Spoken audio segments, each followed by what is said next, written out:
ಓಂ ಚಿದಾನಂದಕಲಾಂ ವಾಣಿ ವಂದೇ ಚಂದ್ರಕಲಾಧರಾಂ ನೈರ್ಮಲ್ಯತಾರತಮ್ಯೇನ ಬಿಂಬಿತಾಂ ಚಿತ್ತಭಿತ್ತಿಷು ಜಗದ್ರಣಾಂಗನೆ ಯಸ್ಯ ಸ್ಮರಣಂ ಜಯಕಾರಣಂ ಪಾರ್ಥಸಾರಥಯೇ ತಸ್ಮೈ ಶ್ರೀಕೃಷ್ಣ ಬ್ರಹ್ಮಣೇ ನಮಃ. ಎಲ್ಲರಿಗೂ ನಮಸ್ಕಾರ. ಮೊದಲನೇದಾಗಿ ಭಗವದ್ಗೀತೆ ಬಗ್ಗೆ ಮಾತಾಡೋದಕ್ಕೆ ಅವಕಾಶ ಕಲ್ಪಿಸಿಕೊಟ್ಟಂಥ ಬ್ರಾಹ್ಮಣ ಸಂಘದ ಎಲ್ಲ ಪದಾಧಿಕಾರಿಗಳಿಗೆ ಮತ್ತು ನನ್ನ ಮಾತುಗಳನ್ನು ಕೇಳೋದಕ್ಕೆ ಮುಂದೆ ಸೇರಿರುವಂಥ ಎಲ್ಲ ಸಹೃದಯರಿಗೆ ನಮಸ್ಕಾರಗಳು, ಕೃತಜ್ಞತೆಗಳು.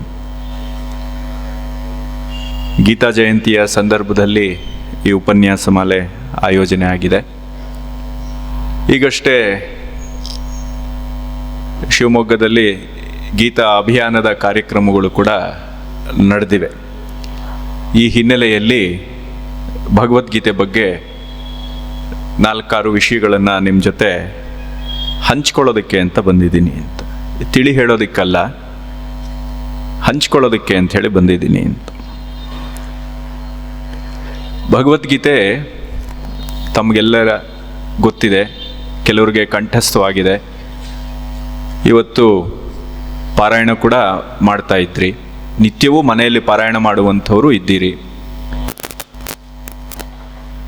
ಹೀಗೆ ಭಗವದ್ಗೀತೆ ನಮ್ಮ ಜೀವನದ ಭಾಗವೇ ಆಗಿರುವಾಗ ಅದ್ರ ಬಗ್ಗೆ ಏನು ಹೇಳೋದು ಅನ್ನುವಂಥದ್ದು ಸಹಜವಾಗಿ ಪ್ರಶ್ನೆ ಬರುತ್ತೆ.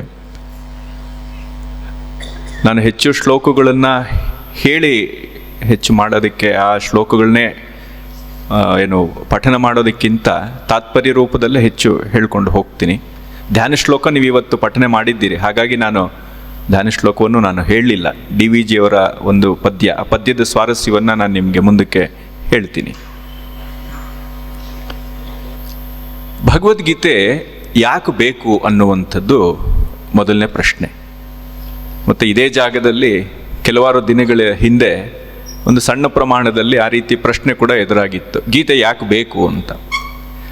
ಈ ಯಾಕೆ ಬೇಕು ಅನ್ನೋದನ್ನ 2 ರೀತಿಯಲ್ಲೂ ನಾವು ಕೇಳ್ಬೋದು. ಅದು ಯಾಕೆ ಬೇಕು ಅಂತ, ಯಾಕೆ ಬೇಕು ಅಂತ. ಯಾಕೆ ಬೇಕು ಅಂತ ಕೇಳಿದಾಗ ಅದು ನಮಗೆ ಬೇಕು, ಆದರೆ ಹೇಗೆ ಬೇಕು, ಹೇಗೆ ಅದನ್ನು ನಮ್ಮದನ್ನಾಗಿ ಮಾಡ್ಕೋಬೇಕು ಅನ್ನೋ ಕಾರಣಕ್ಕೋಸ್ಕರ ಅದು ಯಾಕೆ ಬೇಕು ಅನ್ನುವಂಥದ್ದು. ಯಾಕೆ ಬೇಕದು ಅಂತ ಹೇಳಿದ್ರೆ ಅದು ಬೇಡ ಅಂತ ಒಂದು ನಿಷೇಧ ಇದೆ ಅಂತ. 2 ಪ್ರಶ್ನೆಗಳನ್ನು ಗೀತೆ ಸ್ವೀಕಾರ ಮಾಡುತ್ತೆ. ಯಾಕೆಂದರೆ ಬೇಡ ಅಂತ ಹೇಳಿ ದೂರ ಸರಿದ ಮನಸ್ಸನ್ನು ಬೇಕು ಅನ್ನೋ ರೀತಿಯಲ್ಲಿ ಮಾಡಿದ್ದೇ ಗೀತೆ. ಹಾಗಾಗಿ ಗೀತೆಗೆ 2 ಪ್ರಶ್ನೆಗಳನ್ನು ಸ್ವೀಕಾರ ಮಾಡುವಂಥ ಧೈರ್ಯ ಇದೆ. ಇದರ ನಡುವೆ ಯಾಕೆ ನಮಗೆ ಗೀತೆ ಬೇಕು ಅನ್ನೋದ್ರ ಬಗ್ಗೆ ಸ್ವಲ್ಪ ಜಿಜ್ಞಾಸೆಯನ್ನು ಮಾಡ್ಬೋದು. ಇದು 2 ದಿನದ ಉಪನ್ಯಾಸ ಆಗಿರೋದ್ರಿಂದ ಇವತ್ತು ಸ್ವಲ್ಪ ಭಗವದ್ಗೀತೆಯ ಹಿನ್ನೆಲೆ ಮತ್ತು ಅದರ ಪ್ರಸ್ತುತ ಪರಿಸ್ಥಿತಿಗೆ ಹೇಗೆ ಅದನ್ನು ನಾವು ನೋಡಬಹುದು ಇತ್ಯಾದಿಗಳನ್ನು ನಾವು ಸ್ವಲ್ಪ ಮನನ ಮಾಡಿ, ನಾಳೆ ಅದರ ಮೂಲ ಗ್ರಂಥದ ಆಶಯ ಇದೆ ಅದ್ರ ಬಗ್ಗೆ ಸ್ವಲ್ಪ ಗಮನ ಕೊಡ್ಬೋದು ಅಂತ ಅನಿಸುತ್ತೆ. ಗೀತೆ ಯಾಕೆ ಬೇಕು ಅನ್ನುವಂಥದ್ದು, ಗೀತೆ ಯಾರಿಗೆ ಬೇಕು ಅಂತ. ಬ್ರಾಹ್ಮಣ ಸಂಘದಲ್ಲಿ ಕಾರ್ಯಕ್ರಮ ಮಾಡ್ತಿರೋದ್ರಿಂದ ಬ್ರಾಹ್ಮಣರಿಗೆ ಮಾತ್ರ ಬೇಕಾ ಇದು ಅಂತ ಪ್ರಶ್ನೆ. ಬ್ರಾಹ್ಮಣರಿಗೆ ಇದೊಂದು ಧರ್ಮಗ್ರಂಥ ಅಂತ ಆ ರೀತಿ ಟೀಕೆಗಳೆಲ್ಲ ಹೊಸದೇನಲ್ಲ, ನಾವು ಕೇಳ್ಕೊಂಡೇ ಬರ್ತಾ ಇದ್ದೀವಿ. ಇಲ್ಲಿ ನನಗೆ ಗೀತೆ ಬಗ್ಗೆ ಈ ರೀತಿಯ ಮಾತುಗಳೆಲ್ಲ ಬಂದಾಗ ಒಂದು ಜೋಕ್ ಜ್ಞಾಪಕ ಬರುತ್ತೆ. ಏನದು ಜೋಕು ಅಂತ ಹೇಳಿದ್ರೆ, ನಮ್ಮ ತಿಳುವಳಿಕೆ ಹೇಗಿರುತ್ತೆ ಅನ್ನೋದನ್ನ ಇದೊಂದು ಚೆನ್ನಾಗಿ ಹೇಳುತ್ತೆ. ಒಂದು ಗುರು ಶಿಷ್ಯನನ್ನು ಕೇಳ್ತಾನೆ, ಏನು ಅಂತ ಹೇಳಿದ್ರೆ, ಲೋ ಮಗು, ಸೂರ್ಯ ಮುಖ್ಯನೋ ಅಥವಾ ಚಂದ್ರ ಮುಖ್ಯನೋ ಅಪ್ಪ ನಮಗೆ ಅಂತ ಕೇಳಿದಾಗ ಅವನು ಶಿಷ್ಯ ಹೇಳ್ತಾನೆ, ಗುರುಗಳೇ ಚಂದ್ರನೇ ಮುಖ್ಯ ಅಲ್ವಾ ಅಂತ. ಯಾಕೋ ಅಂತ ಕೇಳಿದ್ರೆ, ನೋಡಿ ಸೂರ್ಯ ಬೆಳಿಗ್ಗೆ ಹೊತ್ತು ಬೆಳಕಿದ್ದಾಗ ಬೆಳಕನ್ನು ಕೊಡ್ತಾನೆ, ಆದರೆ ಚಂದ್ರ ಇದ್ದಾನಲ್ವಾ ಅವನು ರಾತ್ರಿ ಹೊತ್ತು ಕತ್ತಲೆಯಲ್ಲಿ ಬೆಳಕನ್ನು ಕೊಡ್ತಾನೆ. ಹಾಗಾಗಿ ನೀವೇ ಹೇಳಿ, ಸೂರ್ಯ ಮುಖ್ಯನೋ ಚಂದ್ರ ಮುಖ್ಯನೋ ಅಂತೇಳಿ. ನಮಗೆ ಸೂರ್ಯ ಮತ್ತು ಚಂದ್ರ ಅಂದರೆ ಏನು ಅಂತ ಗೊತ್ತಿಲ್ಲದೆ ಇದ್ದಾಗ ಮೇಲ್ನೋಟಕ್ಕೆ ಆ ಶಿಷ್ಯನ ಮಾತು ಬಹಳ ಹೌದು ಅಂತ ಅನ್ಸುತ್ತೆ, ಸಹಜ ಅಂತ ಅನ್ಸುತ್ತೆ. ಆಹಾ, ಎಷ್ಟು ಬುದ್ಧಿವಂತ ಇವನು, ಹೌದಲ್ವಾ, ಬೆಳಿಗ್ಗೆ ಹೊತ್ತು ಸೂರ್ಯ ಬೆಳಕು ಕೊಡ್ತಾನೆ, ರಾತ್ರಿ ಹೊತ್ತು ಚಂದ್ರ ಕೊಡೋದು ಕತ್ಲೆಯಲ್ಲಿ, ಹಾಗಾಗಿ ಚಂದ್ರನೇ ಮುಖ್ಯ ಅಂತ ಅನ್ಸುತ್ತೆ ಅಂತ.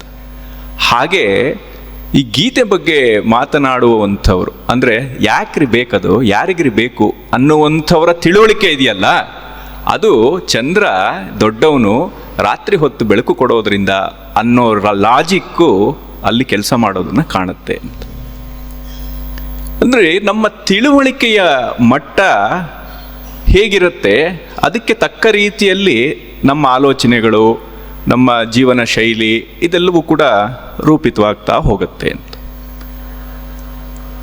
ಈ ಹಿನ್ನೆಲೆಯಲ್ಲಿ ನಾವು ಗೀತೆಯನ್ನು ನೋಡಿದ್ರೆ ಏನು ಈ ಕಾರ್ಯಕ್ರಮಕ್ಕೆ ಶೀರ್ಷಿಕೆಯನ್ನು ಕೊಟ್ಟಿದ್ದಾರೆ, ಜೀವನ ಧರ್ಮಯೋಗ ಅಂಥೇಳಿ, ಅದು ವಾಸ್ತವದಲ್ಲಿ DVG ಅವರೇ ತಮ್ಮ ಗೀತಾ ಪ್ರವಚನಗಳ ಪುಸ್ತಕಕ್ಕೆ ಕೊಟ್ಟಂಥ ಹೆಸರು. ಅವರು ಅದನ್ನು ಜೀವನ ಧರ್ಮಯೋಗ ಅಂತ ಕರೆದ್ರು. ಭಗವದ್ಗೀತಾ ತಾತ್ಪರ್ಯ ಅಥವಾ ಜೀವನ ಧರ್ಮಯೋಗ ಅಂಥೇಳಿ ಅವರು ಕರೆದ್ರು ಅದನ್ನು. ನಾನು ಹೆಚ್ಚು 2 ದಿನ ಅವರ ಉಪನ್ಯಾಸವನ್ನೇ ಅನುಸರಿಸಿ ಕೆಲವೊಂದನ್ನು ಹೇಳುವಂಥ ಪ್ರಯತ್ನವನ್ನು ಮಾಡ್ತೀನಿ. ಯಾಕೆಂದರೆ DVG ಅವರಷ್ಟು ಚೆನ್ನಾಗಿ ನಮ್ಮ ಜೀವನಕ್ಕೆ ಗೀತೆಯನ್ನು ಒಗ್ಗಿಸಿದಂಥವರು ಕಡಿಮೆ, ಬೇರೆ ಬೇರೆ ದೃಷ್ಟಿಯಿಂದ ಹೇಳಿದ್ದಾರೆ, ಅದು ಮುಂದಕ್ಕೆ ನಾವು ನೋಡ್ತೀವಿ. ಅದು ನಮ್ಮ ಜೀವನ ಧರ್ಮಯೋಗ ಅಂದರೆ ಜೀವನವನ್ನು ಧರ್ಮವಾಗಿಸುವಂಥದ್ದು, ಜೀವನವನ್ನು ಯೋಗವಾಗಿಸುವಂಥದ್ದು, ಈ ಎರಡರ ಶಕ್ತಿ ಗೀತೆಗಿದೆ ಅಂಥೇಳಿ ಅದಕ್ಕೆ ಜೀವನ ಧರ್ಮಯೋಗ ಅಂತ ಕರೆದ್ರು. ಜೀವನವನ್ನು ಧರ್ಮವಾಗಿಸುವುದು ಅಂದರೆ ಏನರ್ಥ ಅಂತ ಹೇಳಿದ್ರೆ, ಧರ್ಮ ಅನ್ನೋದಕ್ಕೆ ವ್ಯಾಪಕವಾದಂಥ ಅರ್ಥ ಇದೆ, ನಮಗೆ ಗೊತ್ತಿದೆ, ಅದು ವಿಶ್ಲೇಷಣೆಗೆ ಸಿಗೋದಿಲ್ಲ. ಕೇವಲ ಧರ್ಮ ಅನ್ನೋದ್ರ ಶಬ್ದ ಬಗ್ಗೆನೇ ನಾವು ದಿನಗಟ್ಟಲೆ ಮಾತಾಡ್ಬೋದು, ಅಷ್ಟು ಚರ್ಚೆ ಸಾವಿರಾರು ವರ್ಷಗಳಿಂದ ನಡ್ಕೊಂಡು ಬಂದಿದೆ. ಆದರೆ ಸರಳವಾಗಿ ಹೇಳಬೇಕು ಅಂತಿದ್ರೆ, ಯಾವುದು ನಮ್ಮನ್ನು ಎತ್ತಿ ಹಿಡಿಯುತ್ತೋ ಕಾಪಾಡುತ್ತೋ ಅದು ಧರ್ಮ ಅಂತ ಹೇಳ್ಬಿಡ್ಬೋದು. ಅದು ಭಾಳ ಸರಳವಾದಂಥ ಆದರೆ ಮೂಲಭೂತವಾದಂಥ ಒಂದು ಅರ್ಥ. ನಮ್ಮನ್ನು ಎತ್ತಿ ಹಿಡಿಬೇಕು. ನಮ್ಮನ್ನು ಎತ್ತಿ ಹಿಡಿಯೋದು ಅಂದರೆ ಏನು? ಮನುಷ್ಯನನ್ನಾಗಿಸಬೇಕದು ಅಷ್ಟೇ. ಏನೋ ಒಳ್ಳೆ ಕೋತಿ ಥರ ಆಡ್ತಿದೀಯಾ ಅಂತ ಹೇಳಿದ್ರೆ ನಮ್ಮ ಜೀವನ ಹೋಯ್ತು, ಅಥವಾ ರಾಕ್ಷಸನ ಥರ ಆಡ್ತಾ ಇದೆಯಾ ಅಂತ ಹೇಳಿದ್ರು ಹೋಯ್ತು. ಅವನು ಒಳ್ಳೆ ಮನುಷ್ಯ ಕಣ್ರಿ ಅನ್ನೋ ಥರ ಅನ್ನಿಸ್ಕೊಳ್ಳೋದು ಇದೆಯಲ್ಲ, ಅದು ಭಾಳ ಕಷ್ಟದ ಕೆಲಸ. ನೀವೇನೋ ಒಂದು ಮಾಡಿ ಸೇಮ್ ಕೋತಿ ಥರನೇ ಆಡ್ತಾನೆ ಅಂತ ಅನ್ನಿಸ್ಕೊಳ್ಳೋದು ಸುಲಭ, ಕೆಟ್ಟ ಕೆಲಸ ಮಾಡಿ ರಾಕ್ಷಸ ಅನ್ನಿಸ್ಕೊಳ್ಳೋದು ಸುಲಭ, ಆದರೆ ಮನುಷ್ಯ ಅಂತ ಅನ್ನಿಸ್ಕೊಳ್ಳೋದು ಭಾಳ ಕಷ್ಟ. ಮನುಷ್ಯನನ್ನ ಮನುಷ್ಯ ಅಂತ ಗುರುತಿಸುವಷ್ಟು ನಾವು ಮನುಷ್ಯರಾಗೋದಿದೆಯಲ್ವಾ, ಅದು ಭಾಳ ಕಷ್ಟದ ಕೆಲಸ ಅಂಥೇಳಿ. ಹಾಗೆ ನಮ್ಮನ್ನ ಮನುಷ್ಯನನ್ನಾಗಿಸುವ ಅಂದರೆ ನಮ್ಮ ಧರ್ಮ, ಮನುಷ್ಯ ಧರ್ಮ, ಮನುಷ್ಯನನ್ನು ಮನುಷ್ಯನಾಗಿಸುವಂಥ ಶಕ್ತಿ ಗೀತೆಗಿದೆ ಅನ್ನುವಂಥದ್ದು ತಾತ್ಪರ್ಯ. ಇನ್ನೊಂದು ಯೋಗ ಅಂಥೇಳಿ. ಯೋಗವನ್ನು ನಾವು ದಿನನಿತ್ಯ ಬೇರೆ ಬೇರೆ ಅರ್ಥದಲ್ಲಿ ಬಳಸ್ತೀವಿ. ಅವನಿಗೆ ಯೋಗ ಇತ್ತು ಅಂತ, ಅವನ ಯೋಗ ನೋಡೋ ರಾಜನ ಥರ ಇದ್ದಾನೆ, ಒಳ್ಳೆ ಇಂಟರ್ನ್ಯಾಷನಲ್ ಏರ್ಪೋರ್ಟ್ ಪಕ್ಕದಲ್ಲಿ 4 ಎಕರೆ ಜಮೀನಿತ್ತು, ಕೇಳೋರು ಇರಲಿಲ್ಲ, ಏರ್ಪೋರ್ಟ್ ಆದ ಕೂಡಲೇ 4 ಕೋಟಿ ಬಂತು, 16 ಕೋಟಿ ಬಂತು, ರಾಜನ ಥರ ಇದ್ದಾನೆ, ಅವನು ಯೋಗ ನೋಡೋ ಅಂತ ಹೇಳ್ತೀವಿ. ಅಂದರೆ ಏನು ಯೋಗ ಅಂತ ಹೇಳಿದ್ರೆ ಅಲ್ಲಿ ಅಂತ ಹೇಳಿದ್ರೆ ಸುಖದಲ್ಲಿದ್ದಾನೆ ಅಂತ ಅರ್ಥ, ಒಂದು ಸಾಮಾನ್ಯವಾದ ಅರ್ಥದಲ್ಲಿ. ಆದರೆ ಯೋಗ ಅಂತ ಹೇಳಿದ್ರೆ ಏನು ಅಂತ ಹೇಳಿದ್ರೆ, ಅದು ಗೀತೆಯಲ್ಲೇ ಬರುತ್ತೆ, ನಾವು ಮಾಡುವಂಥ ಕೆಲಸದಲ್ಲಿ ಒಂದು ಕೌಶಲ ಇರಬೇಕು ಅಂತ, ಕುಶಲತೆ ಅಂತ ಕರಿತೀವಲ್ಲ, ಸ್ಕಿಲ್ ಅಂಥೇಳಿ. ಹಾಗೆ ಜೀವನವನ್ನು ಹೇಗೆ ನಾವು ನಡೆಸೋದ್ರ ಮೂಲಕ ನಾವು ಮನುಷ್ಯರಾಗ್ತೀವೋ ಅದು ಯೋಗ ಅಂತ ಗೀತೆ ಹೇಳೋಕ್ಕೆ ಹೊರಟಿರುವಂಥದ್ದು. ನಮ್ಮ ಕರ್ತವ್ಯಗಳನ್ನು ಸರಿಯಾಗಿ ಮಾಡಬೇಕು, ಇದನ್ನು ತಿಳಿಸಿಕೊಡುವಂಥದ್ದು. ನಾವು ಯಾವುದೇ ಕೆಲಸ ಆಗಲಿ ಅದು ಕರ್ಮಸು ಕೌಶಲ ಅಂತ ಕರೆದಿದ್ದದು.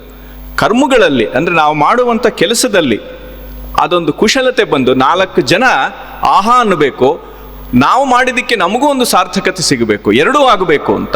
ಈ ರೀತಿ ನಮ್ಮ ಜೀವನವನ್ನು ರೂಪಿಸುವಂಥ ಕೆಲಸ ಮಾಡೋದರಿಂದ ಅದು ಯೋಗವಾಗಿದೆ ಅಂಥೇಳಿ. ಯೋಗ ಅಂತ ಹೇಳಿದ್ರೆ ಯೋಗಾಸನಗಳು ಅನ್ನುವಂಥ ಸಾಮಾನ್ಯ ಅರ್ಥವೂ ಇದೆ. ಆ ಯೋಗಾಸನ ನಾವು ಮಾಡೋದಾದ್ರೂ ಯಾಕೆ ಅಂತ ಹೇಳಿದ್ರೆ, ಆ ಶರೀರವನ್ನು ನಾವು ಮಾಡುವಂಥ ಕೆಲಸಕ್ಕೆ ಗಟ್ಟಿಮುಟ್ಟಿ ಮಾಡ್ಕೋಬೇಕು ಅನ್ನೋ ಕಾರಣಕ್ಕೆ ನಾವು ಯೋಗವನ್ನು ಮಾಡುವಂಥದ್ದು. ಅಲ್ಟಿಮೇಟ್ ಅದರ ಫಲ ಯಾವುದು ಅಂತ ಹೇಳಿದ್ರೆ ಅದೇ ಏನು, ನಾವು ಮಾಡೋ ಕೆಲಸ ಚೆನ್ನಾಗಿ ಮಾಡಬೇಕು ಅಂತ. ಕುಶಲ ಅನ್ನುವಂಥದ್ದು ಇದೆಯಲ್ಲ, ನಮ್ಮಲ್ಲಿ ಈ ಶಬ್ದಗಳು ಒಂದೊಂದು ಶಬ್ದಕ್ಕೂ ಒಂದು ಸಾಂಸ್ಕೃತಿಕ ಹಿನ್ನೆಲೆ ಇದೆ. ಈ ಕುಶಲ ಅನ್ನುವಂಥ ಶಬ್ದ ಹೇಗೆ ಬಂತು ಅಂತ ಹೇಳಿದ್ರೆ, ಕುಶ ಅಂತ ಹೇಳಿದ್ರೆ ದರ್ಭೆ ಅಂತ ನಿಮಗೆ ಗೊತ್ತಿರುತ್ತೆ. ಅದು ಈ ಶಬ್ದ ಹೇಗೆ ಬಂತು ಅಂತ ಹೇಳಿದ್ರೆ, ಹಿಂದೆ ನಮ್ಮ ವೈದಿಕ ಆಚರಣೆಗಳಲ್ಲಿ ದರ್ಭೆಗೆ ತುಂಬ ಪ್ರಾಶಸ್ತ್ಯ ಇದೆ. ಎಲ್ಲ ನಮ್ಮ ಚಟುವಟಿಕೆಗಳಿಗೂ ದರ್ಭೆ ಬೇಕಾಗಿದೆ. ಗುರುಕುಲಗಳಲ್ಲಿ ಶಿಷ್ಯ ದರ್ಭೆಗಳನ್ನು ತಂದು, ಸಮಿತ್ತನ್ನು ತಂದು ಗುರುಗಳಿಗೆ ಕೊಡಬೇಕಿತ್ತು. ಅವನ ಕೆಲಸಗಳಲ್ಲಿ ಅದು ಒಂದು ಸಂಗ್ರಹ ಮಾಡಿ ಕೊಡಬೇಕಿತ್ತು ಅಂತ. ಈ ದರ್ಭೆಯನ್ನು ಯಾರಾದರೂ ನೋಡಿದರೆ ಗದ್ದೆಗಳಲ್ಲಿ ಬೆಳೆಯುತ್ತೆ, ಭತ್ತದ ಜೊತೆಯಲ್ಲಿ ಅದು ಬೆಳೆಯುತ್ತೆ. ಅದು ನೋಡಿದರೆ ಗೊತ್ತಾಗತ್ತೆ. ಅದನ್ನು ನೀವು ಹೇಗಂದರೆ ಹಾಗೆ ಕೀಳೋಕೆ ಬರೋಲ್ಲ. ಅದು ಕಾಡುಗಳಲ್ಲಿ ಬೇರೆ ಸಹಜವಾಗಿ ಬೆಳೀತಾ ಇತ್ತು ಆಗೆಲ್ಲ. ಅದನ್ನು ನೀವು ಬೇರೆ ಹೂವಿನ ಥರವೋ ಅಥವಾ ಬೇರೆ ಹುಲ್ಲಿನ ಥರನೋ ಹೀಗೆಲ್ಲ ಕೀಳಕ್ಕೆ ಹೋದರೆ ಕೈ ಕತ್ತರಿಸ್ಕೊಂಡ್ಬಿಡುತ್ತೆ. ಅದು ಆ ಥರ ಬ್ಲೇಡ್ ಥರ ಇರುತ್ತೆ. ಅದರ ಆ ಇದಿರುತ್ತಲ್ಲ ಏನು, ಅದೇ ಒಂದು ಎಲೆ, ಆ ಎಲೆ ಉದ್ದಕ್ಕೆ ಒಂದು ಬ್ಲೇಡ್ ಅಂತ ಹೇಳ್ತೀವಲ್ಲ ನಾವು, ಎಸಳು, ಅದಷ್ಟು ಶಾರ್ಪ್ ಆಗಿ ಅಷ್ಟು ತೀಕ್ಷ್ಣವಾಗಿರುತ್ತೆ ಅಂತ. ಅದನ್ನು ಕತ್ತರಿಸಿ ತರಬೇಕು ಅಂತ ಹೇಳಿದ್ರೆ ಅದರಲ್ಲಿ ಒಂದು ಸ್ಕಿಲ್ ಬೇಕು. ಅದು ಎಲ್ಲಿ ಬಿಡಿಸ್ಬೇಕು, ಎಲ್ಲಿ ಕತ್ತರಿಸ್ಬೇಕು ಅಂತ ಹೇಳಿ.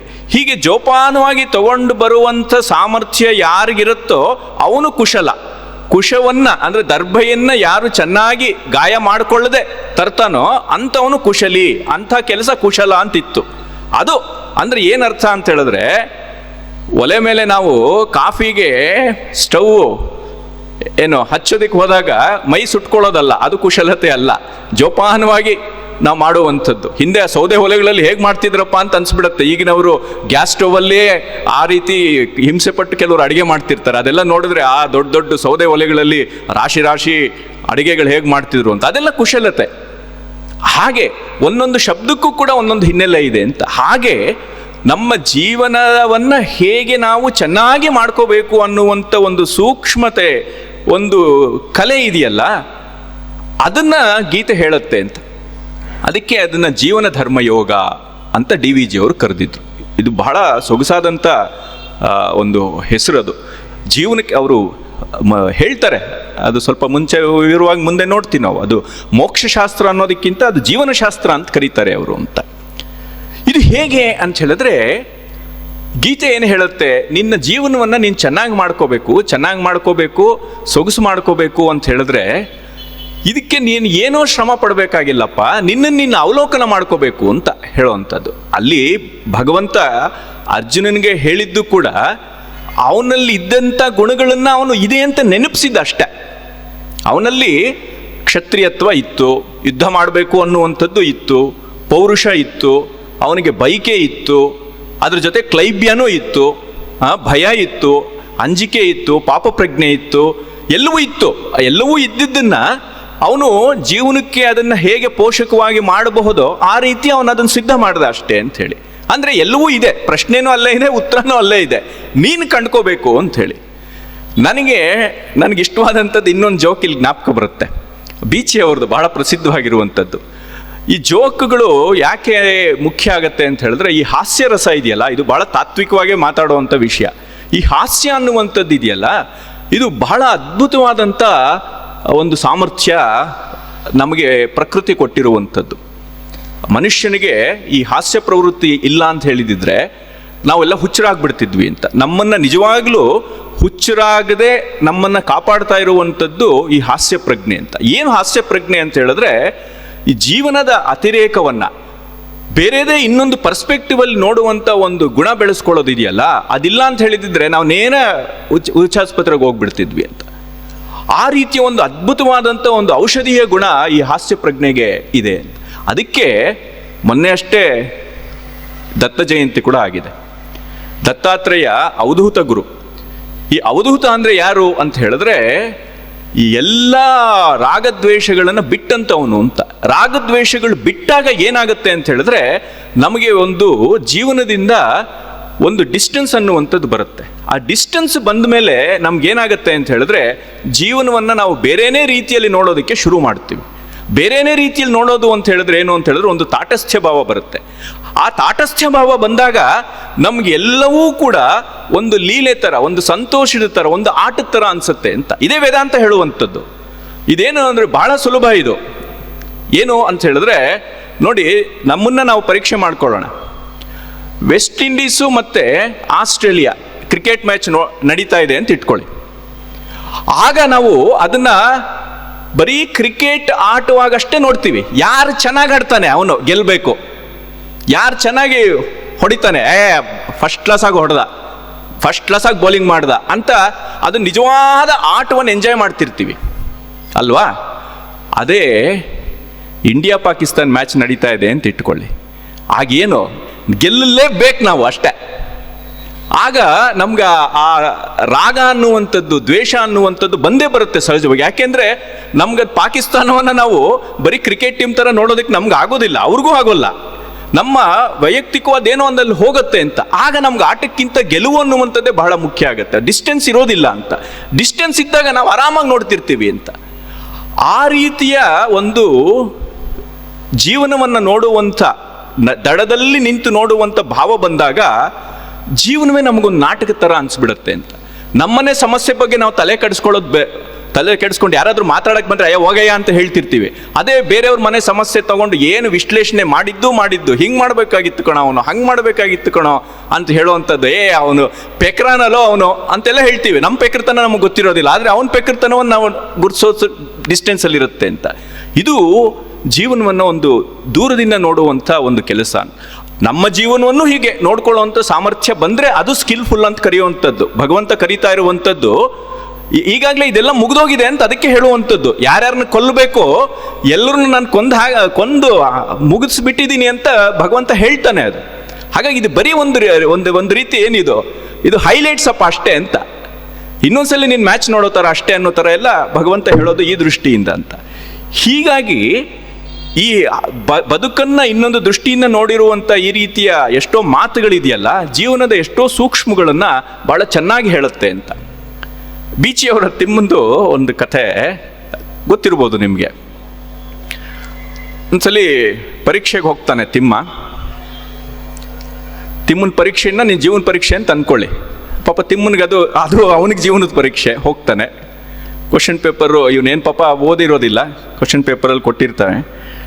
ಏನು ಅಂತ ಹೇಳಿದ್ರೆ ಮೊದಲನೇ ಪ್ರಶ್ನೆ ಇರುತ್ತೆ, ವಲಯಗಳು ಎಷ್ಟು ಅಂತ. ಎರಡನೇ ಪ್ರಶ್ನೆ 3 ವಲಯಗಳು ಯಾವುವು ಅಂತಿರುತ್ತೆ. ಮೂರನೇ ಪ್ರಶ್ನೆ ಶೀತವಲಯ, ಉಷ್ಣವಲಯ, ಸಮಶೀತೋಷ್ಣವಲಯ ಎಂದರೆ ಏನು ಅಂತಿರುತ್ತೆ. ಇವನು ಏನೂ ಓದ್ಕೊಂಡು ಹೋಗಿಲ್ಲ.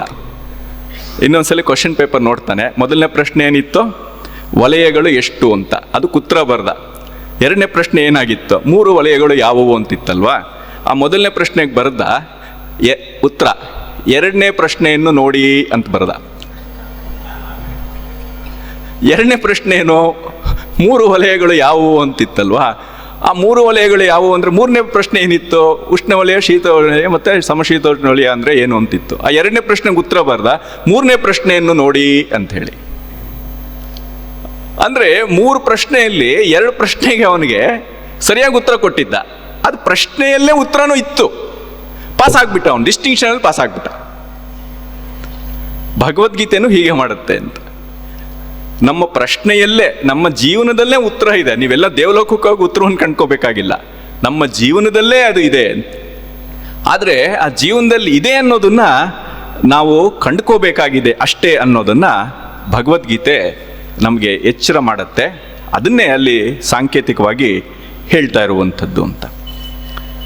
ಈ ದೃಷ್ಟಿಯಿಂದ DVG ಅವರು ಆ ಜೀವನ ಧರ್ಮಯೋಗದಲ್ಲಿ ನಮ್ಮ ನಿತ್ಯ ಜೀವನಕ್ಕೆ ಒದಗುವಂಥ ರೀತಿಯಲ್ಲಿ ಅದನ್ನು ಅವರು ಹೇಳ್ತಾರೆ. ಹಾಗಾಗಿ ನಮಗೆ ಇದು ಬಹಳ ಮುಖ್ಯ ಆಗತ್ತೆ ಅಂತ. ಇವತ್ತು ನಟರಾಜ್ ಭಾಗವತರು ಕೂಡ ಅದನ್ನೊಂದು ಒಳ್ಳೆ ಪೀಠಿಕೆ ಥರನೇ ಗೀತೆ ಬಗ್ಗೆ ಅವರು ಹೇಳಿದ್ರು. ಸಾಮಾನ್ಯವಾಗಿ ಒಂದು ಧಾರ್ಮಿಕವಾದಂಥ ಪರಿವೇಶದಲ್ಲಿ ಗೀತೆಯನ್ನು ನೋಡೋದು ಉಂಟು, ಅದು ನೋಡಬಾರ್ದು ಅಂತಲ್ಲ. DVG ಅವರು ಅದನ್ನು ಹೇಳ್ತಾರೆ. ಆದರೆ ಅದು ಧರ್ಮಶಾಸ್ತ್ರ, ಮೋಕ್ಷಶಾಸ್ತ್ರ ಅನ್ನೋದಕ್ಕಿಂತ ಅದು ಜೀವನ ಧರ್ಮಶಾಸ್ತ್ರ ಅನ್ನೋದ್ರ ಕಡೆಗೆ ಹೆಚ್ಚು ಒಲವು. ಅದಕ್ಕೆ ವ್ಯಾಖ್ಯಾನವನ್ನು ಬರೆದಂಥವರೆಲ್ಲರೂ ಕೂಡ ಬಹುಪಾಲು ನಮ್ಮ ಪೂರ್ವಿಕರು, ಶಂಕರರಿಂದ ಆರಂಭ ನಮಗೆ ಸಿಗತ್ತೆ, ಶಂಕರಾಚಾರ್ಯರಿಂದ, ಅವರೆಲ್ಲರೂ ಕೂಡ ಸನ್ಯಾಸಿಗಳಾಗಿದ್ದರಿಂದ ಅವರು ಅಧ್ಯಾತ್ಮದ ಕಡೆಗೆ ಹೆಚ್ಚು ಒಲವು ಕೊಟ್ಟರು. ಆದರೆ ಅದು ನಮಗೆ ನಮ್ಮ ಜೀವನಕ್ಕೆ ಹೇಗೆ ಹೊಂದತ್ತೆ ಅನ್ನುವಂಥದ್ದು ನಾವು ಅನ್ವೇಷಣೆಯನ್ನು ಮಾಡಬೇಕು ಅಂಥೇಳಿ ಅವರು ಹೊರಟಂಥದ್ದು ಅಂತ. ಇಲ್ಲಿ ನನ್ನ ಗುರುಗಳು ಎಸ್.ಕೆ. ರಾಮಚಂದ್ರಾಯರು ಅವರು ಒಂದು ಒಳ್ಳೆ ಮಾತನ್ನು ಹೇಳ್ತಾರೆ. ಈ ಗೀತೆ ಉಪದೇಶ ಮಾಡಿದ್ಯಾರು? ಗೀತೆಯನ್ನು ಉಪದೇಶ ಮಾಡಿದ್ದು ಕೃಷ್ಣ. ಉಪದೇಶವನ್ನು ಕೇಳಿದವನು ಯಾರು? ಅರ್ಜುನ. ಇಬ್ಬರು ಕೂಡ ಗೃಹಸ್ಥರೇ. ಅದನ್ನು ನಾವು ನೆನಪಿನಲ್ಲಿ ಇಡಬೇಕು ಅಂತ. ಕೃಷ್ಣನೂ ಗೃಹಸ್ಥ, ಅರ್ಜುನನೂ ಗೃಹಸ್ಥ. ಹಾಗಾಗಿ ಇದನ್ನ ಯಾರೋ ಬರೀ ಮೋಕ್ಷವನ್ನ ಇಷ್ಟಪಡುವಂಥವ್ರಿಗೆ ಅಂತಲ್ಲ, ಮತ್ತೆ ಇಷ್ಟೆಲ್ಲ ಅವನು ಉಪದೇಶ ಮಾಡಿದ್ದಾದ್ರೂ ಯುದ್ಧ ಮಾಡಿಸೋದಕ್ಕೋಸ್ಕರ ಅಲ್ವೇ? ಹಾಗಾಗಿ ನಿಜವಾಗಲೂ ಕೂಡ ಇದು ಗೃಹಸ್ಥರಿಗೆ ಹೇಗೆ ಒದಗಬೇಕು ಅನ್ನೋ ಕಾರಣಕ್ಕೆ ಗೀತೆ ಹೊರಟಿರುವಂಥದ್ದು ಅಂತ. ನನಗೆ ಮೀಮಾಂಸಾ ಪಾಠವನ್ನು ಹೇಳ್ತಿರುವಂಥ ನನ್ನ ಗುರುಗಳು ಶ್ರೀಯುತ ಸೂರ್ಯನಾರಾಯಣ ಭಟ್ರವರು ಅವ್ರು ಹೇಳ್ತಾರೆ, ಈ ಭಗವದ್ಗೀತೆ ಇರುವಂಥದ್ದೇ ಅದು ಧರ್ಮಶಾಸ್ತ್ರ ಅಂತ. ಅದು ಮೋಕ್ಷಶಾಸ್ತ್ರ ಅನ್ನೋದಕ್ಕಿಂತ ಅದು ಮೀಮಾಂಸಾ ಶಾಸ್ತ್ರ. ಮೀಮಾಂಸಾ ಹೊರಟಿರುವಂಥದ್ದೇ ನಮ್ಮ ಜೀವನವನ್ನು ರೂಪಿಸೋದಕ್ಕೆ ಅನ್ನೋದನ್ನ ಅವರು ಪ್ರತಿಪಾದನೆಯನ್ನು ಮಾಡ್ತಾರೆ. ಹೀಗೆ ಈ ಭಗವದ್ಗೀತೆ ಇರುವಂಥದ್ದೇ ನಮ್ಮ ಜೀವನವನ್ನು ರೂಪಿಸೋದಕ್ಕೆ ಹೊರತು ಜೀವನದಿಂದ ವಿಮುಖರಾಗಿ ನಾವು ಸನ್ಯಾಸಿಗಳಾಗೋದಿಕ್ಕಲ್ಲ. ಸನ್ಯಾಸಿಗಳಾಗಬಾರ್ದು ಅಂತಲ್ಲ, ಅದು ಸಹಜವಾಗಿ ಬರಬೇಕು. ಅದು ಸಹಜವಾಗಿ ಬರಬೇಕೆ ಹೊರತು ಸುಮ್ಮನೆ ಯಾವುದೋ ಮನೆಯಲ್ಲಿ ಹೆಂಡತಿ ಏನೋ ಬೈದ್ಲು ಅಂತ ಕೋಪ ಮಾಡ್ಕೊಳ್ಳೋ ಅಂತಾರ ಅಲ್ಲ. ಅದಕ್ಕೆ ರಂಗಪ್ರಿಯ ಸ್ವಾಮಿಗಳು ಹೇಳ್ತಿದ್ರು, ನಮಗೆ ಬರುವಂಥ ವೈರಾಗ್ಯ ಹೇಗಿರುತ್ತೆ ಅಂತ ಹೇಳಿದ್ರೆ ಸರ್ವಸಂಗ ಪರಿತ್ಯಾಗ, ಮನೆ ಕಡೆ ಜೋಪಾನ ಅಂತ ಹೇಳಿ. ಈಗಲೇ ಹೊರಟೆ ನಾನು ಹಿಮಾಲಯಕ್ಕೆ ಅಂತ ಹೇಳೋದು, ಆಮೇಲೆ ಹೋಗ್ತಾ ಹೊಸ್ಲತ್ರ ಬಂದರು, ಸ್ವಲ್ಪ ಮನೆ ಕಡೆ ಜೋಪಾನ ಕಣೆ, ನಾನು ವೈರಾಗ್ಯ ಬಂದಿದೆ, ಸನ್ಯಾಸಕ್ಕೆ ಹೋಗ್ತಾ ಇದ್ದೀನಿ ಅಂತ ಹೇಳೋ ಥರದ ವೈರಾಗ್ಯ ಆಗಬಾರ್ದು ಅಂತ. ಹಾಗೆ ವೈರಾಗ್ಯ ಅನ್ನುವಂಥದ್ದು ಸಹಜವಾಗಿ ಬರಬೇಕೆ ಹೊರತು ಅದು ಯಾವುದೋ ಕಷ್ಟಗಳಿಗೆ ಹೆದರಿ ಬರುವಂಥದ್ದು ವೈರಾಗ್ಯ, ಅದು ನಿಲ್ಲೋದಿಲ್ಲ ಅಂತ ನಮಗೆ ಗೊತ್ತಿದೆ. ಅದು ಯಾವುದೋ ಒಂದು ಕಷ್ಟದಲ್ಲಿ ಅಯ್ಯೋ ಇದೆಲ್ಲ ಬೇಡ, ಅದಕ್ಕೆ ನಮ್ಮಲ್ಲಿ ವೈರಾಗ್ಯಗಳ ಬಗ್ಗೆ ನಮ್ಗೆ ಗೊತ್ತಿದೆ. ಸ್ಮಶಾನ ವೈರಾಗ್ಯ, ಉದರ ವೈರಾಗ್ಯ, ಈ ಥರದ್ದೆಲ್ಲ ವೈರಾಗ್ಯಗಳಿದೆ. ಹಸುವಿರುತ್ತೆ, ಸಿಕ್ಕಾಪಟ್ಟೆ ಹಸುವು. ಇವತ್ತು ನಾನು ಬೆಳಿಗ್ಗೆ ಏನು ತಿಂದೆ, ಹಾಗೆ ಟ್ರೈನಲ್ಲಿ ಬಂದಿದ್ದೆ, ಇಲ್ಲಿ ಯಾವಾಗಪ್ಪ ಶಿವಮೊಗ್ಗಕ್ಕೆ ಬಂದು ಊಟ ಮಾಡ್ತೀನಿ ಅನ್ನೋಷ್ಟು ಹಸುವಾಗ್ಬಿಟ್ಟಿತ್ತು ಅಂತ. ಆ ಹಸು ಒಂದಿದ್ದಾಗ ಅಯ್ಯೋ ಈ ಭಗವದ್ಗೀತೆನೂ ಬೇಡ, ಏನು ಬೇಡ, 2 ತುತ್ತು ಊಟ ಮಾಡಿದ್ರೆ ಅದೇ ಸಾಕಪ್ಪ ಅಂತ ಅನ್ಸ್ಬಿಟ್ಟಿರುತ್ತೆ ಅಂತ. ಆಮೇಲೆ ಊಟ ಬಿದ್ದ ಕೂಡಲೇ ಆಮೇಲೆ ಬೇರೆನೇ ಕ್ಯಾಲ್ಕುಲೇಷನ್ನು, ಇವತ್ತು ಉಪನ್ಯಾಸಕ್ಕೆ ಎಷ್ಟು ಜನ ಬರಬಹುದು, ಈ ಥರದ ಕ್ಯಾಲ್ಕುಲೇಷನ್ ಒಳಗೆ ಶುರುವಾಗುತ್ತೆ ಅಂತ. ಇದು ಅಭಾವ ವೈರಾಗ್ಯ. ಹಸುವಿದ್ದಾಗ ಆ ಹಸುವು ತಣಿದ ಕೂಡಲೇ ಬೇರೆ ರೀತಿ ಬರುತ್ತೆ ಅಂತ. ಅದೇ ರೀತಿ ಸ್ಮಶಾನ ವೈರಾಗ್ಯ. ಯಾರಾದರೂ ನಮ್ಗೆ ಹತ್ತಿರದವರು ಶರೀರ ಬಿಟ್ಟು ತೀರ್ಕೊಂಡ್ಬಿಟ್ರೆ, ನೋಡು ಎಷ್ಟೆಲ್ಲ ಆಸ್ತಿ ಮಾಡಿದ್ದ, ಹೆಸರು ಮಾಡಿದ್ದ, ಏನು ತೊಗೊಂಡು ಹೋದ ಅಂಥೇಳಿ ಆ ಅಗ್ನಿಸ್ಪರ್ಶ ಆಗೋವರೆಗೂ, ಆಮೇಲೆ ಆ ಸ್ಮಶಾನದ ಗೇಟಿಗೆ ಬರ್ತಾ ಥರನೇ ಅದು ಯಾವುದೋ 60 ಫಾಟ್ ಸೈಟ್ ಹೇಳಿದ್ಯಲ್ಲ, ಎಷ್ಟದು ಸ್ಕ್ವೇರ್ ಫೀಟ್ ಹೇಳಿದ್ ನೀನು ಅಂತ ಶುರು ಹಚ್ಕೊಂಡ್ಬಿಡ್ತೀವಿ ಅಂತ. ಈ ಥರ ವೈರಾಗ್ಯಗಳಿಂದ ಏನು ಪ್ರಯೋಜನ ಇಲ್ಲ ಅಂತ. ವೈರಾಗ್ಯ ಅನ್ನುವಂಥದ್ದು ಸಹಜವಾಗಿ ಬಂದರೆ ಅದು ವೈರಾಗ್ಯ ಅಂತ ಹೇಳ್ತಾ ಇರುವಂಥದ್ದು. ಅದಕ್ಕೆ ಕ್ಷತ್ರಿಯ, ನೀನು ಯುದ್ಧಕ್ಕೆ ನೀನು ಇಷ್ಟೆಲ್ಲ ಸಿದ್ಧ ಮಾಡ್ಕೊಂಡಿದ್ದೀಯಾ, ಈಗ ಯುದ್ಧ ಬೇಡ ಅಂತೇಳಿ ಓಡೋಗ್ತಿದ್ಯಾ ಅಂತ ಹೇಳಿದ್ರೆ ಅದು ನಿಜವಾದಲ್ಲ ಅಂತೇಳಿ ಕೃಷ್ಣ ಎಚ್ಚರಿಸ್ತಾನೆ. ಆ ಕೆಲಸವನ್ನ ಗೀತೆಯಲ್ಲಿ ಮಾಡುವಂಥದ್ದು ಅಂತ. ಆ ಹೇಳಿದಂಥ ಕೃಷ್ಣನ ಬಗ್ಗೆ ಒಂದೆರಡು ಮಾತುಗಳು ಹೇಳದೆ ಹೋದರೆ ನಮಗೆ ಅದ್ರ ಸ್ವಾರಸ್ಯ ಏನು ಅಂತ ಗೊತ್ತಾಗೋದಿಲ್ಲ. ಆ ಕೃಷ್ಣನ ಬಗ್ಗೆ ಒಂದು ಸ್ವಲ್ಪ ಹೊತ್ತು ಒಂದೆರಡು ಮಾತು ನೋಡೋಣ ಅಂತ. ನಮ್ಮ ಸಂಸ್ಕೃತಿಯ 2 ಕಣ್ಣುಗಳು ರಾಮ ಮತ್ತು ಕೃಷ್ಣ ಅಂತ. ರಾಮಾಯಣ ಮಹಾಭಾರತ 2 ಭಾಷೆಗಳಾದರೆ ಅದರ 2 ಕಣ್ಣುಗಳು ರಾಮ ಮತ್ತು ಕೃಷ್ಣ ಅಂಥೇಳಿ. ಅದರಲ್ಲೂ ಕೃಷ್ಣ ಇದ್ದಾನಲ್ಲ, ಅವನದು ಇನ್ನೂ ಬೇರೆನೇ ಸೊಗಸು ಅಂತ. ನೋಡಿ, ಭಾರತೀಯ ಸಂಸ್ಕೃತಿ ಅದು ವಿಶಾಲವಾಗಿ ಏನೆಲ್ಲ ಅರಳಿದೆ, ಅದು ಸಾಹಿತ್ಯವಾಗಿ, ಕಲೆಯಾಗಿ, ಜೀವನವಾಗಿ, ಶಾಸ್ತ್ರವಾಗಿ, ತತ್ವವಾಗಿ ಏನೆಲ್ಲ ಅರಳಿದೆ, ಅದರ ದೊಡ್ಡ ಕಾಂಟ್ರಿಬ್ಯೂಷನ್ ಅದರ ಹಿಂದೆ ಇರುವಂಥದ್ದು ಕೃಷ್ಣನೇ ಅಂತ. ಭಾರತೀಯ ಸಂಸ್ಕೃತಿ ಮೈನಸ್ ಕೃಷ್ಣ ಮಾಡಿಬಿಟ್ರೆ ನೀವು 0 ಆಗಿಬಿಡುತ್ತೆ. ಆ ರೀತಿ ಕೃಷ್ಣ ಒಬ್ಬ ಪರಿಪೂರ್ಣ ಅವತಾರ. ಅದಕ್ಕೆ ಕೃಷ್ಣನನ್ನ ಪರಂಪರೆ ಕೂಡ ಪೂರ್ಣಾವತಾರಿ ಅಂತ ಕರೆಯುತ್ತೆ ಅಂತ. ನೀವು ರಾಮನನ್ನ ಏನಾದರೂ ರಾಮನ ಬಗ್ಗೆ ಹೇಳಬೇಕು ಅಂತ ಹೇಳಿದ್ರೆ ನೀವು 100 ಸಲ ಯೋಚನೆ ಮಾಡಬೇಕು. ರಾಮ ಆ ತಪ್ಪನ್ನು ಅವನು ಸುಳ್ಳನ್ನು ಹೇಳಿದಾನೋ ಹೇಳಿಲ್ವೋ ಅಂತೇಳಿ 1000 ವರ್ಷಗಳಿಂದ ಇನ್ನೂ ಡಿಸ್ಕಸ್ ಮಾಡ್ತಾ ಇದ್ದೀವಿ. ಅವನು ಅವತ್ತು ಆ ಶೂರ್ಪಣಖೆಗೆ ಲಕ್ಷ್ಮಣ ಮದುವೆ ಆಗಿಲ್ಲ ಅಲ್ಲಿದ್ದಾನೆ ಅಂತ ಹೇಳಿದ್ದು ಅವನು ಸುಳ್ಳು ಹೇಳಿದ್ದು, ಅದು ನಿಜವೂ ಹೇಳಿದ್ದು. ರಾಮ ಹೇಳಿರೋದ್ರಿಂದ ಅದು ನಿಜಾನೇ ಇರಬೇಕು, ಹಾಗಾಗಿ ಲಕ್ಷ್ಮಣನಿಗೆ ಮದುವೆನೇ ಆಗಿಲ್ಲ ಅಂತ ಹೇಳುವಂಥದ್ದು. ಇಲ್ಲ ಇಲ್ಲ, ಅವನು ತಮಾಷೆಗೋಸ್ಕರ ಶೂರ್ಪಣಖಿಗೆ ಸ್ವಲ್ಪ ಹಾಸ್ಯ ಮಾಡೋದಕ್ಕೋಸ್ಕರ ಹೇಳಿದ್ದಾನೆ ಅಂತ ಹೇಳಿದ್ರೆ, ರಾಮ ಯಾವತ್ತಾದ್ರೂ ಹಾಸ್ಯಕ್ಕಾದ್ರೂ ಸುಳ್ಳು ಹೇಳೋದುಂಟೆ? ಅಷ್ಟು ಮಟ್ಟಿಗೆ ರಾಮನ ಬಗ್ಗೆ ನಮಗೆ ಒಂದೊಂದು ಮಾತನ್ನು ತೂಗಿ ತೂಗಿ ತೂಗಿ ಹೇಳುವಷ್ಟು ಪರ್ಫೆಕ್ಟ್ ವ್ಯಕ್ತಿ. ಅದಕ್ಕೆ ವಿಗ್ರಹವಾನ್ ಧರ್ಮ ಅಂತ ಕರೆದುಬಿಟ್ರು ವಾಲ್ಮೀಕಿಗಳು. ಧರ್ಮಕ್ಕೆ ಒಂದು ಆಕಾರ ಬರೋದಿಲ್ಲ, ಅದು ಗಾಳಿ ಇದ್ದ ಹಾಗೆ. ಯಾವ್ಯಾವ ಸ್ವರೂಪ ಆಯಾ ಸಂದರ್ಭದಲ್ಲಿ ಆ ಧರ್ಮ ಅನ್ನುವಂಥದ್ದು ಸಿದ್ಧವಾಗುವಂಥದ್ದು ಅದು. ಆದರೆ ಅದಕ್ಕೊಂದು ಪುರುಷಾಕಾರ ಬಂದುಬಿಟ್ರೆ ಅದು ರಾಮ ಆಗಿಬಿಡುತ್ತೆ ಅಂತ. ಹಾಗೆ ಧರ್ಮದ ಪ್ರತಿರೂಪ ರಾಮ ಅಂತ. ರುಜುಮಾರ್ಗ, ನೇರ ಸರಳ ರೇಖೆ ಅಂತ ಹೇಳ್ತೀವಲ್ಲ ನಾವು, ಆ ಕಡೆ ಈ ಕಡೆ ಸ್ವಲ್ಪನೂ ಇಲ್ಲ ಅಂತೇಳಿ. ಕೃಷ್ಣ ಹಾಗಲ್ಲ. ಕೃಷ್ಣನನ್ನ ನೀವು ಯಾರು ಬೇಕಾದರೂ, ಒಬ್ಬ ಹೆಣ್ಣು ಮಗಳು, ಒಬ್ಬ ವೃದ್ಧೆ, ಒಬ್ಬ ಯೋಗಿ, ಒಬ್ಬ ಭೋಗಿ, ಒಬ್ಬ ಕಳ್ಳ, ಒಬ್ಬ ಕಲಾವಿದ, ಯಾರು ಬೇಕಾದರೂ ಆರಾಧನೆ ಮಾಡ್ಬೋದು ಅಂತ. ಅಂದರೆ ಕೃಷ್ಣ ಒಂದು ರೀತಿ ಸಮಗ್ರವಾದಂಥ ಬದುಕಿನ ಎಲ್ಲವನ್ನೂ ಪ್ರತಿನಿಧಿಸುವಂಥ ಒಂದು ತತ್ವ ಕೃಷ್ಣ. ನಮ್ಮ ಸಂಸ್ಕೃತಿ ಕೃಷ್ಣನಂಥ ಒಂದು ದೈವವನ್ನು ಕಂಡುಕೊಳ್ತಲ್ವಾ, ಅದು ಬಹಳ ದೊಡ್ಡ ಸಾಧನೆ. ನೀವು ಕೃಷ್ಣನ ಮೂಲಕ ಏನೂ ಮಾಡಿಸ್ಬೋದು, ನೀವು ಏನೂ ಹೇಳಿಸ್ಬೋದು. ಕೃಷ್ಣ ಎಲ್ಲರಿಗೂ ಒದಗುತ್ತಾನೆ ಅಂತ. ಹಾಗಾಗಿ ನೀವು ನೋಡಿ, ಬೇಕಿದ್ರೆ ಇಲ್ಲಿ ಸಾಕಷ್ಟು ಜನ ತಾಯಂದ್ರಿದ್ದೀರಿ, ರಾಮನಿಗಿಂತ ಹೆಣ್ಮಕ್ಳಿಗೆ ಹೆಚ್ಚು ಕೃಷ್ಣನೇ ಇಷ್ಟ ಆಗುವಂಥದ್ದು. ಅವರು ಮಗುವಾಗಿ ಆಡಿಸ್ತಾರೆ ಕೃಷ್ಣನನ್ನ, ಪ್ರಿಯಕರನಾಗಿ ಅವರನ್ನು ಆಲಂಗಿಸ್ಕೊಳ್ತಾರೆ. ಎರಡೂ ಕೆಲಸಕ್ಕೂ ಕೃಷ್ಣ ಬರ್ತಾನೆ ಅಂತ. ಹಾಗೆ ಕೃಷ್ಣ ಅನ್ನುವಂಥ ಒಂದು ಪರಿಪೂರ್ಣ ತತ್ವ ಇದೆಯಲ್ಲ, ಅದ್ರ ಬಗ್ಗೆ DVG ಅವರು ಅದಕ್ಕೆ ಹೇಳಿದ್ದು. ಕೃಷ್ಣ ಅಂದರೆ ಯಾರು ಅಂತ ಹೇಳಿದ್ರೆ ಪ್ರಸಿದ್ಧ ರಹಸ್ಯ ಅಂತ ಕರೆದ್ರು. ಇದೆರಡು ಕಾಂಟ್ರಡಿಕ್ಷನ್ನು, ಒಂದಕ್ಕೊಂದು ವಿರೋಧ. ರಹಸ್ಯ ಯಾವುದು ಅಂತ ಹೇಳಿದ್ರೆ ನಮ್ಗೆ ಗೊತ್ತಿಲ್ಲದೆ ಇರುವಂಥದ್ದು.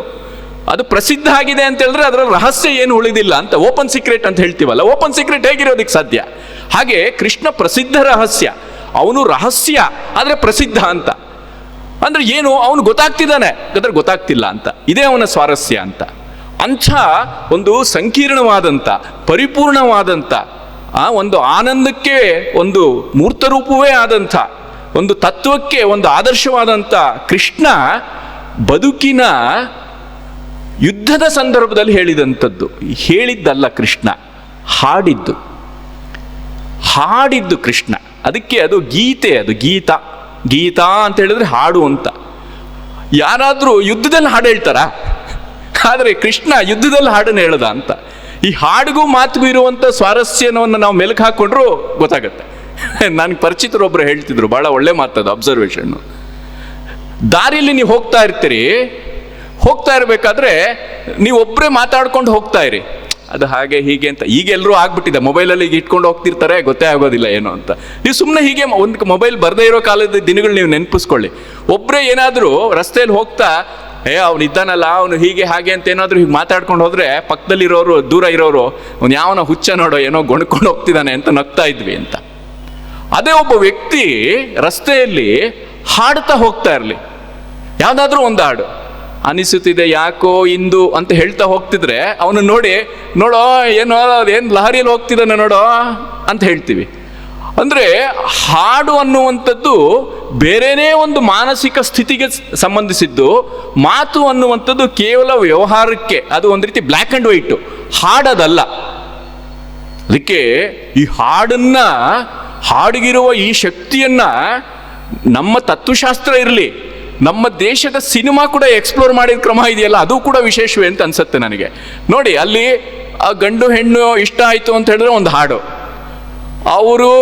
ಅವ್ರಿಗೆ ಬ್ರೇಕಪ್ ಆಯಿತು ಅಂತ ಹೇಳಿದ್ರೆ ಅದಕ್ಕೊಂದು ಹಾಡು, ಯಾರಾದರೂ ಹುಟ್ಟಿದ್ರೂ ಒಂದು ಹಾಡು ಸಿನಿಮಾದಲ್ಲಿ, ಯಾರಾದರೂ ಸತ್ರು ಒಂದು ಹಾಡು, ಯಾವಾಗಲೂ ಹಾಡು ಹಾಡು ಹಾಡು. ನಮಗೆ ಜೀವನದಲ್ಲಿ ಈ ಥರ ಹಾಡೋಕ್ಕಾಗತ್ತಾ ಅಂತ ಅನ್ಸುತ್ತೆ. ಆದರೆ ಆ ಸಂದರ್ಭದಲ್ಲಿ ಹಾಡಿದ್ರೆ ಚೆನ್ನಾಗಿರುತ್ತಲ್ವಾ ಅಂತ ಖಂಡಿತ ಅನ್ಸುತ್ತೆ. ನಮಗೆ ಹಾಡೋದಕ್ಕೆ ಸಾಧ್ಯ ಆಗದೆ ಹೋಗ್ಬೋದು, ಆದರೆ ಆ ಸಂದರ್ಭದಲ್ಲಿ ಹಾಡಿದ್ರೆ ಮಾತ್ರ ಚೆನ್ನಾಗಿರುತ್ತೆ ಅಂತ ಅನ್ಸುತ್ತೆ ಅಂತ. ಅಂದರೆ ಏನು, ಜೀವನ ಪ್ರತಿ ಕ್ಷಣವೂ ಕೂಡ ಹಾಡಾಗಿದ್ರೆ ಎಷ್ಟು ಚೆನ್ನಾಗಿರುತ್ತಲ್ವಾ ಅಂತ ಅನ್ಸುತ್ತೆ. ಅದನ್ನೆಲ್ಲ ನಮ್ಮ ಭಕ್ತಿ ಪಂಥ ಎಷ್ಟು ಚೆನ್ನಾಗಿ ಎಕ್ಸ್ಪ್ಲೋರ್ ಮಾಡಿದೆ. ತ್ಯಾಗರಾಜರಿರ್ಬೋದು, ಪುರಂದರದಾಸರಿರ್ಬೋದು. ಪುರಂದರದಾಸರು ಜಗದೋದ್ಧಾರನ ರಚಿಸಬೇಕಾದ್ರೆ ಅವ್ರ ಭಾವ ಹೇಗಿದ್ದಿರಬಹುದು ಅದು ನೆನೆಸ್ಕೊಂಡ್ರೆ ಮೈ ಜುಮ್ಮನ್ನಂತೆ. ತ್ಯಾಗರಾಜರು ನನುಪಾಲಿಂಪ ನಡಚಿ ಒಚ್ಚಿತಿವ ಅಂತ ಹೇಳಿದ್ರೆ ಅದರಲ್ಲಿ ಆ ಭಾವ ನೆನೆಸ್ಕೊಂಡ್ರೆ ಕಣ್ಣಲ್ಲಿ ಒಂಥರ ನೀರು ಜಿನುಗತ್ತೆ. ಅಷ್ಟು ಅಷ್ಟು ಆ ಹಾಡಿಗಿರುವಂಥ ಶಕ್ತಿಯನ್ನ ನಮ್ಮ ದಾರ್ಶನಿಕರು ಕೂಡ ಅದನ್ನು ಕಂಡರಿಸ್ಕೊಂಡು ವಿಧಾನ ಇದೆಯಲ್ಲ, ಅದು ಬಹಳ ಅದ್ಭುತವಾದಂಥದ್ದು. ಸಿನಿಮಾದಲ್ಲಿ ಒಂದು ರೀತಿ ಲಾಜಿಕ್ಕೇ ಇಲ್ಲದೆ ಹಾಡು ಬರುತ್ತೆ, ಆದರೆ ಆ ಲಾಜಿಕ್ಕನ್ನು ಮೀರಿ ನಮ್ಮ ಮನಸ್ಸು ಅದನ್ನು ಇಷ್ಟಪಡುತ್ತೆ ಅಂತ. ಅದು ಗಾನಕ್ಕೆ ಗೀತೆಗೆ ಇರುವಂಥ ಶಕ್ತಿ ಅಂತ. ಹಾಗೆ ಕೃಷ್ಣ ಯುದ್ಧದ ಸಂದರ್ಭದಲ್ಲಿ ಆ ಕಡೆ ಲಕ್ಷಾಂತರ ಸೈನ್ಯ, ಈ ಕಡೆ ಲಕ್ಷಾಂತರ ಸೈನ್ಯ ಸೇರಿದ್ದಾಗ ಅವನು ಹಾಡ್ತಾ ಇದ್ದಾನೆ. ಯಾವುದ್ರ ಬಗ್ಗೆ? ಇವನಿಗೆ ಒಂದು ರೀತಿ ಕ್ಲೈಬ್ಯ ಬಂದಿದೆ, ಹೇಡಿತನ ಬಂದಿದೆ, ಯುದ್ಧ ಬೇಡ ಅಂತ ಹೇಳ್ತಿದ್ದಾನೆ. ಅದನ್ನ ಇಟ್ಕೊಂಡು ಅವನು ಜೀವನವನ್ನೇ ಒಂದು ಹಾಡಾಗಿ ಮಾಡ್ಕೊಳ್ತಾ ಇದ್ದಾನೆ ಅಂತ. ಅದು ಭಗವದ್ಗೀತಾ ಅಂತ, ಭಗವಂತ ಹಾಡಿದಂಥ ಹಾಡು ಅದು ಅಂತ. ಅದಕ್ಕೆ ಬೇಂದ್ರೆಯವರೆಲ್ಲ ಬಹಳ ಅದ್ಭುತವಾಗಿ ಬರೆದಿದ್ದಾರೆ ಈ ಗೀತೆ ಅನ್ನುವಂಥ ಶಬ್ದಕ್ಕೆ. ನೋಡಿ, ನಾವು ಮಕ್ಕಳ ಭಾಷೆ ಅಂದರೆ ಹಸುಗೂಸು ಅಂತ ಹೇಳ್ತೀವಲ್ಲ, ಹಸುಗೂಸುವಿನ ಭಾಷೆ ಅಂತ ಹೇಳಿದ್ರೆ ಅಳು. ಅದು ಹಸುವಾದ್ರೂ ಅಳು ಮೂಲಕನೇ ಹೇಳುತ್ತೆ, ಭಯ ಆದರೂ ಅಳುವಿನ ಮೂಲಕವೇ ಹೇಳುತ್ತೆ, ಸಂತೋಷವಾದರೂ ಅಳುವಿನ ಮೂಲಕವೇ ಹೇಳುತ್ತೆ. ಅದು ಗೊತ್ತಿರುವಂಥ ಏಕೈಕ ಭಾಷೆ. ಆ ಭಾಷೆಗೆ ಎಲ್ಲ ರೀತಿಯಲ್ಲೂ ಸ್ಪಂದಿಸಬಲ್ಲಂಥ ಶಕ್ತಿ ಇರುವಂಥದ್ದು ಹಾಡಿಗೆ ಮಾತ್ರ. ಯಾವ ಹಾಡಿಗೆ? ತಾಯಿಯ ಜೋಗುಳಕ್ಕೆ. ಹಾಗೆ ಇಲ್ಲಿ ಅರ್ಜುನ ಅಳ್ತಾ ಇದ್ದಾನೆ, ಜೀವನ ಬೇಡ, ಯುದ್ಧ ಬೇಡ ಅಂತ ಹೇಳಿದ್ರೆ ಕ್ಷತ್ರಿಯನಿಗೆ ಜೀವನ ಬೇಡ ಅಂತಾನೆ ಅರ್ಥ. ಜೀವನ ಬೇಡ ಅಂತ ಅಳ್ತಾ ಇರುವಂಥ ಮಗುಗೆ ಜೀವನ ಅಂದ್ರೆ ಏನು ಅಂತ ಹೇಳಿ ಜೋಗುಳವನ್ನು ಹಾಡಿದಂಥ ಹಾಡು ಅದು ಭಗವದ್ಗೀತೆ ಅಂತ. ಹಾಗಾಗಿ ಅದು ನಮ್ಮೆಲ್ಲರಿಗೂ ಕೂಡ, ನಾವು ಅಳ್ತಾ ಇದ್ರೆ ನಮ್ಮ ಎಲ್ಲರ ಅಳುವನ್ನ ಹೋಗಲಾಡಿಸುವಂಥ ಶಕ್ತಿ ಆ ಹಾಡಿಗೆ ಇದೆ ಅನ್ನೋ ಕಾರಣಕ್ಕೆ ಅದು ಜೀವನ ಧರ್ಮಯೋಗ ಅಂತೇಳಿ.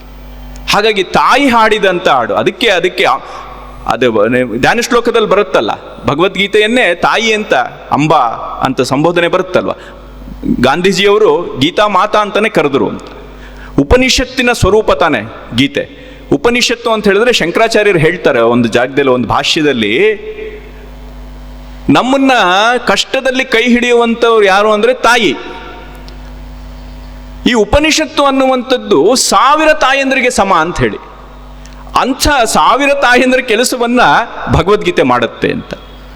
ಯಾಕೆ? ಅದು ಕೃಷ್ಣ ಮಾತಾಡಿದ್ದಲ್ಲ, ಕೃಷ್ಣ ಜೀವನವನ್ನ ಕುರಿತು ಹಾಡಿದ್ದು, ಜೀವನವನ್ನೇ ಹಾಡಿದ್ದು ಅಂತ. ಈ ಕೃಷ್ಣ ಇರುವಂಥದ್ದಾದ್ರೂ ಹೇಗೆ ಅಂತ ಹೇಳಿದ್ರೆ, ನನಗೆ ಲೀಲಾಶುಕನ ಒಂದು ಪದ್ಯ ಬಹಳ ಇಷ್ಟ ಆಗತ್ತೆ. ಕೃಷ್ಣನನ್ನ ಯಾಕೆ ಕೃಷ್ಣ ಪ್ರಸಿದ್ಧ ರಹಸ್ಯ ಅಂತಂದ್ರೆ, ಈ ಪದ್ಯ ಬಹಳ ಸೊಗಸಾಗಿ ಹೇಳುತ್ತೆ. ಕೃಷ್ಣನನ್ನ ನಾವು ಅರ್ಥ ಮಾಡ್ಕೊಳ್ತಾ ಇರ್ತೀವಿ, ನಮ್ಮ ಪಕ್ಕದಲ್ಲೇ ಇರ್ತಾನೆ, ಗೋಪಿಕೆಯರ ಮಡಿಲಲ್ಲಿ ಅವನು ಇರ್ತಾನೆ. ಆದರೆ ಅಲ್ಲಿ ನೋಡಿದ್ರೆ ಗೀತೋಪದೇಶ ಮಾಡ್ತಿರ್ತಾನೆ, ಇನ್ನೆಲ್ಲೋ ಬೆಣ್ಣೆ ಕದೀತಾ ಇರ್ತಾನೆ, ಇನ್ನೆಲ್ಲೋ ರಾಜಕೀಯ ಸಂಧಾನ ಮಾಡ್ತಿರ್ತಾನೆ, ಇನ್ನೆಲ್ಲೋ ಕುಣಿತಾ ಇರ್ತಾನೆ, ಇನ್ನೆಲ್ಲೋ ದನ ಮೇಯಿಸ್ತಿರ್ತಾನೆ. ಇದು ಅರ್ಥವೇ ಆಗೋದಿಲ್ಲ ಅಂತ. ಅದನ್ನ ಲೀಲಾಶುಕ ಎಷ್ಟು ಅದ್ಭುತವಾಗಿ ಹೇಳ್ತಾನೆ. ಕರ್ಣಾಮೃತ ಲೀಲಾಶುಕ ಬರೆದಿರುವಂಥದ್ದು, ಅಲ್ಲೊಂದು ಮಾತು, ಒಂದು ಪದ್ಯ, ತೇಜಸೇಸ್ತು ನಮೋ ಧೇನುಪಾಲಿನೇ ಲೋಕಪಾಲಿನೇ ರಾಧಾ ಪಯೋಧರೋತ್ಸಂಗ ಶಾಯಿನೇ ಶೇಷಶಾಯಿನೇ. ತೇಜಸೇಸ್ತು ನಮೋ ಧೇನುಪಾಲಿನೇ ಲೋಕಪಾಲಿನೇ. ಆ ತೇಜಸ್ಸಿನ ಸ್ವರೂಪನಾದ ನಿನಗೆ ನಾನು ನಮಸ್ಕಾರವನ್ನು ಮಾಡ್ತಾ ಇದ್ದೀನಿ. ಯಾರು ನೀನು ಅಂತ ಹೇಳಿದ್ರೆ ಧೇನುಪಾಲಿನೇ ಅಂತ. ದನ ಕಾಯವನು ನೀನು, ದನ ಕಾಯುವಂಥ ನಿನಗೆ ನಮಸ್ಕಾರವನ್ನು ಮಾಡ್ತಾ ಇದ್ದೀನಿ ಅಂತ. ದನ ಕಾಯೋನು ಅಂಥೇಳಿ ಧೇನುಪಾಲಿನೇ, ಅವನು ಧೇನುಪಾಲಕ ಅಂಥೇಳಿ ಅವನನ್ನು ನೀವು ಅಸಡ್ಡೆಯಿಂದ ನೋಡಬೇಡಿ. ಆ ಧೇನುಪಾಲಕ ಏನು ಮಾಡ್ತಾ ಇದ್ದಾನೆ? ಇನ್ನೊಂದು ಕೆಲಸ, ಹೇಗೆ ಹಸುಗಳನ್ನು ದನಗಳನ್ನು ಪೊರಿತಾ ಇದ್ದಾನೋ, ಸಾಕ್ತಾ ಇದ್ದಾನೋ, ಎತ್ತಿ ಹಿಡಿತಾ ಇದ್ದಾನೋ, ಹಾಗೆ ಲೋಕಪಾಲಿನೇ, ಲೋಕವನ್ನು ಕಾಪಾಡ್ತಿದ್ದಾನೆ ಅವನು. ಕೇವಲ ದನಗಳನ್ನು ಕಾಪಾಡ್ತಾ ಇರೋನಲ್ಲ ಅವನು. ನೀವು ದನಗಳು ಕಾಪಾಡ್ತಿರೋನು ನಮ್ಮ ಪಕ್ಕದ ಮನೆ ಕಿಟ್ಟಣ ಅಂತ ಹೇಳಿದ್ರೆ ಅವನು ಕೃಷ್ಣ, ಲೋಕವನ್ನು ಕಾಪಾಡ್ತಾ ಇರುವಂತ ಕೃಷ್ಣ ಅವನು. ಆಮೇಲೆ ಇನ್ನೇನು, ರಾಧಾ ಪಯೋಧರೋತ್ಸಂಗ ಶಾಯಿನೇ. ಏನ್ ಮಾಡ್ತಿದ್ದಾನೆ ಅವನು? ರಾಧೆಯ ಎದೆಯ ಮೇಲೆ ಮಲಗಿದ್ದಾನಂತೆ ಅವನು.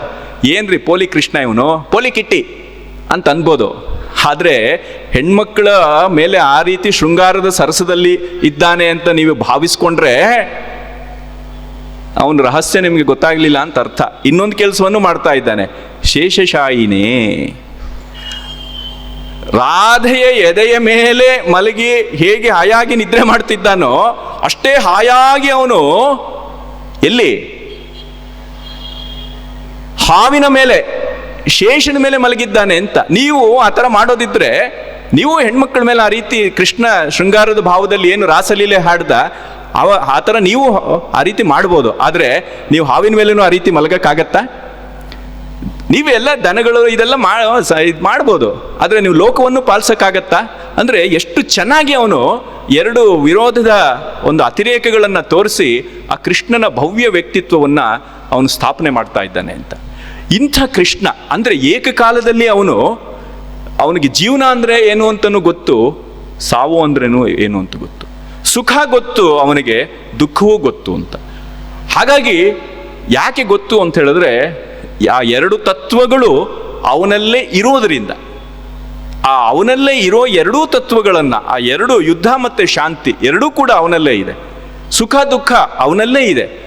ಅವನಲ್ಲಿ ಇರೋದನ್ನ ಅವನಷ್ಟು ಚೆನ್ನಾಗಿ ಇನ್ನೊಬ್ಬರು ಹಾಡೋದಕ್ಕೆ ಸಾಧ್ಯ ಇಲ್ಲ ಅಂತ. ಅದನ್ನೇ ಇಳೆಯರಾಜ ತುಂಬ ಚೆನ್ನಾಗಿ ಹೇಳ್ತಾರೆ. ಅದು ಲೌಕಿಕವಾಗೂ ಎಷ್ಟಿದು ಅಂತ ಹೇಳಿ, ಅದು ಸಂಗೀತ ಅನ್ನುವಂಥದ್ದು ಕಲಿತು ಬರುವಂಥದ್ದಲ್ಲ ಅಂತ ಅವ್ರು ಹೇಳ್ತಾರೆ. ನಮ್ಮೊಳಗಡೆ ಇರಬೇಕದು, ಇದ್ರೆ ಮಾತ್ರನೇ ಬರುತ್ತೆ ಅಂತ. ಇವಾಗ ಎಲ್ಲರೂ ಎಷ್ಟು ಜನ ಶಂಕರಾಭರಣ ಕಲ್ತಿರೋದಿಲ್ಲ, ಎಷ್ಟು ಜನ ಮೋಹನ ಕಲ್ತಿರೋದಿಲ್ಲ, ಎಷ್ಟು ಜನ ಎಲ್ಲ ಕಲ್ತಿರೋದಿಲ್ಲ. ಎಲ್ಲರೂ ಕಲ್ತವರೆಲ್ಲನೂ ಆ ರೀತಿ ದೊಡ್ಡ ಕಂಪೋಸರ್ಗಳಾಗ್ತಾರ? ಅಕ್ಷರಗಳು ಎಷ್ಟು ಜನ ಕಲ್ತಿಲ್ಲ, ಕಲ್ತವರೆಲ್ಲನೂ ವ್ಯಾಸ ವಾಲ್ಮೀಕಿಗಳ ಥರ ನಾವು ಬರೆಯೋಕ್ಕಾಗತ್ತಾ? ಅದು ಒಳಗಡೆದೇ ಅವನು ಒಂದು ಸತ್ವ ಅಂತೇಳಿ. ಹಾಗೆ ಆ ಜೀವನದ, ಯಾಕೆಂದರೆ ಜೀವನದ ಮೂಲವೇ ಕೃಷ್ಣ ಆಗಿರೋದ್ರಿಂದ ಅವನಷ್ಟು ಚೆನ್ನಾಗಿ ಈ ಹಾಡನ್ನು ಹಾಡಬಲ್ಲಂಥವರು ಯಾರು ಇಲ್ಲ ಅನ್ನೋದನ್ನು ಭಾಳ ಅದ್ಭುತವಾಗಿ ನಮಗೆ ಗೀತೆಯ ಸಂದರ್ಭ ನಮಗೆ ಸ್ಪಷ್ಟ ಮಾಡುತ್ತೆ. ಹಾಗಾಗಿ ನಮಗೆ ಕೃಷ್ಣ ಗೊತ್ತಾಗಲಿಲ್ಲ ಅಂತ ಹೇಳಿದ್ರೆ ಗೀತೆನೂ ಅರ್ಥವಾಗೋದಿಲ್ಲ ಅಂತ. ಕೃಷ್ಣ ಯಾವುದನ್ನು ಆಚರಣೆ ಮಾಡೋದಕ್ಕಾಗೋದಿಲ್ವೋ ಅದನ್ನು ಉಪದೇಶ ಮಾಡಿಲ್ಲ. ಇಡೀ ಭಗವದ್ಗೀತೆಗೆ ನಿಜವಾದ ಭಾಷ್ಯ ಯಾವುದು ಅಂತ ಹೇಳಿದ್ರೆ ಅದು ಮಹಾಭಾರತವೇ, ಕೃಷ್ಣನ ಜೀವನವೇ. ಅದನ್ನು ನಾವು ಮಂದಟ್ಟು ಮಾಡ್ಕೋಬೇಕು. ಅದಕ್ಕೋಸ್ಕರ ನಾವು ಕೃಷ್ಣನ ಜೀವನವನ್ನು ನಾವು ಚೆನ್ನಾಗಿ ಅರ್ಥ ಮಾಡ್ಕೋಬೇಕಾಗತ್ತೆ ಅಂತ. ನಾವು ಕೃಷ್ಣ ಭಗವದ್ಗೀತೆ ಎಲ್ಲ ಉಪದೇಶ ಮಾಡಿದ ಸಂದರ್ಭಗಳಿಗೆ ಒಂದೊಂದು ಕೂಡ ಅವನ ಜೀವನದಲ್ಲೇ ಹೆಕ್ಕಿ ನಾವು ತೋರಿಸ್ಬೋದು, ಅಷ್ಟು ಅದ್ಭುತವಾಗಿದೆ. ಮತ್ತು ರಾಮ ಮತ್ತು ಕೃಷ್ಣ ಒಂದು ರೀತಿ, ಅಲ್ಲಿ ರಾಮ ಸೂತ್ರಪ್ರಾಯವಾಗಿ ಜೀವನವನ್ನು ನಡೆಸಿದ್ರೆ ಅದನ್ನು ಕೃಷ್ಣ ಇಲ್ಲಿ ಬಹಳ ಅದನ್ನು ವಿಸ್ತಾರವಾಗಿ ಇನ್ನೂ ಪ್ರಕಟ ಮಾಡ್ತಾನೆ ಅಂತ. ಅಷ್ಟು ಒಂದು ಇನ್ನೊಂದಕ್ಕೆ ರಾಮಾಯಣ ಮಹಾಭಾರತಗಳು ಪೂರಕವಾಗಿದೆ. ಈ ಹಿನ್ನೆಲೆಯಲ್ಲೂ ಕೂಡ ನಾವು ಗೀತೆಯನ್ನು ನೋಡಬೇಕಾಗತ್ತೆ ಅಂತ.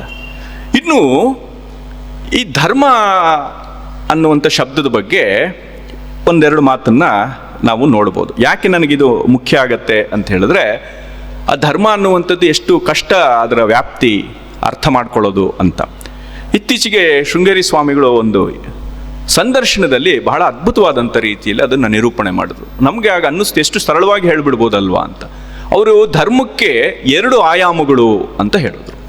ಏನದು ಅಂತ ಹೇಳಿದ್ರೆ, ಒಂದು ಭಗವಂತನ ಆರಾಧನೆ ಅಂತಂದ್ರು, ಇನ್ನೊಂದೇನು ಪರೋಪಕಾರ ಅಂತ ಹೇಳಿದ್ರು. ಎರಡೇ ಅವರು ಹೇಳಿದ್ದು ಅಂತ.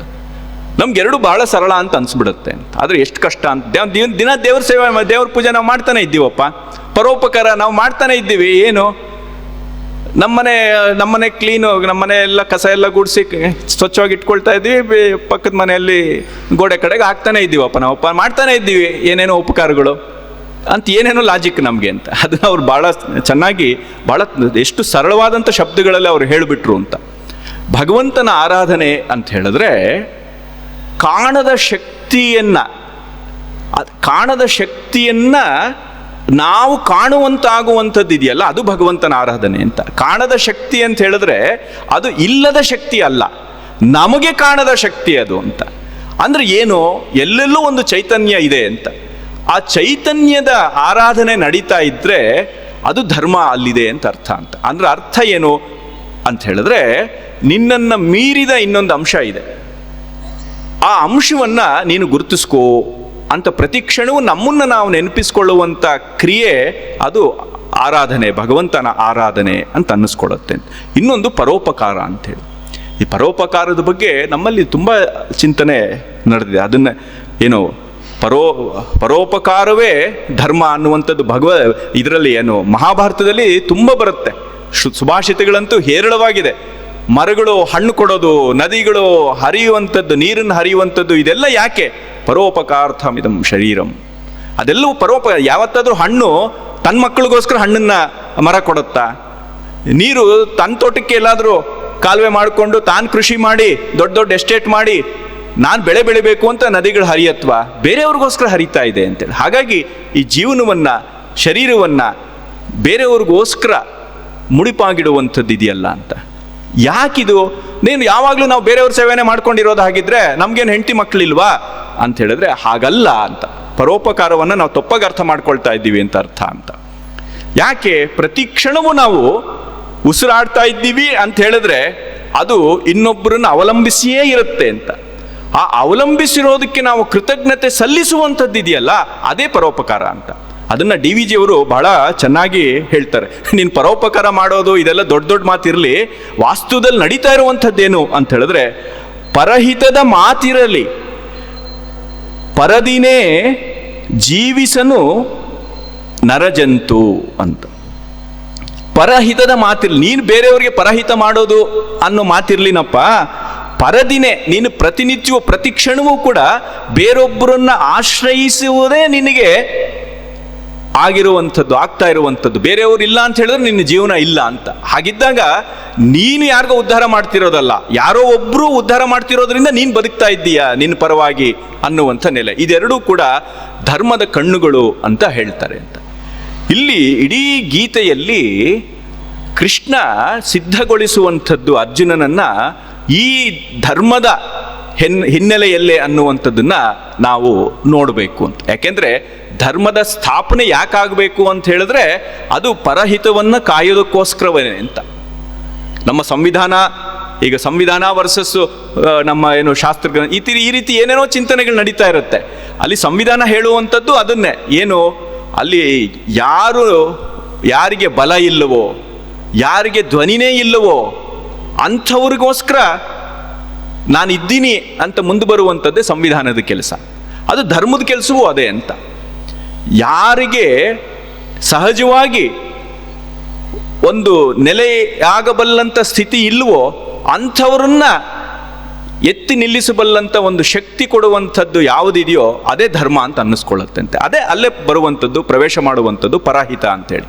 ಹಾಗಾಗಿ ಈ ಧರ್ಮ ಅನ್ನುವಂಥದ್ದು ಈ ನಮ್ಮ ಸಂಸ್ಕೃತಿಯ, ಈ ನೆಲದ ಮೂಲಭೂತವಾದಂಥ ಒಂದು ತತ್ವವೇ ಹೌದು ಅನ್ನೋದನ್ನು ಗೀತೆಯ ಉದ್ದಕ್ಕೂ ಕೂಡ ನಾವು ನೋಡ್ತೀವಿ ಅಂತ. ಇದಿಷ್ಟು ಒಂದು ಭಗವದ್ಗೀತೆಗೆ ಒಂದು ಹಿನ್ನೆಲೆ. ಭಗವದ್ಗೀತೆ ಯಾಕೆ ಬೇಕು, ಮತ್ತು ಅದರ ಉಪದೇಶ ಮಾಡಿದಂಥ ಗೀತಾಚಾರ್ಯ ಯಾರಿದ್ದಾನೆ ಅವನ ಜೀವನದ ಬಗ್ಗೆ ಒಂದು ಸಣ್ಣ ಒಂದು, ಇನ್ನೂ ಎಷ್ಟೋ ಇದ್ರ ಬಗ್ಗೆ ಹೇಳ್ತಾ ಹೋಗ್ಬೋದು, ಒಂದು ಪೀಠಿಕೆ ರೂಪದಲ್ಲಿ ಇಷ್ಟನ್ನು ಹೇಳಿದ್ರೆ, ಇನ್ನು ಗೀತೆಗೆ ಇರುವಂಥ ಒಂದು ಹಿನ್ನೆಲೆ ಬಗ್ಗೆ ಸ್ವಲ್ಪ ಮಾತುಗಳನ್ನು ನಾವು ನೋಡಬಹುದು ಅಂತ. ನಮಗೆ ಗೊತ್ತಿದೆ ಭಗವದ್ಗೀತೆ ಅನ್ನುವಂಥದ್ದು ಮಹಾಭಾರತದಲ್ಲಿ ಬರುವಂಥ ಒಂದು ಪ್ರಸಂಗ. ಭೀಷ್ಮ ಪರ್ವದಲ್ಲಿ ಬರುತ್ತೆ. ಮಹಾಭಾರತದಲ್ಲಿ 18 ಪರ್ವಗಳಿರುವಂಥದ್ದು ನಮಗೆ ಗೊತ್ತಿದೆ.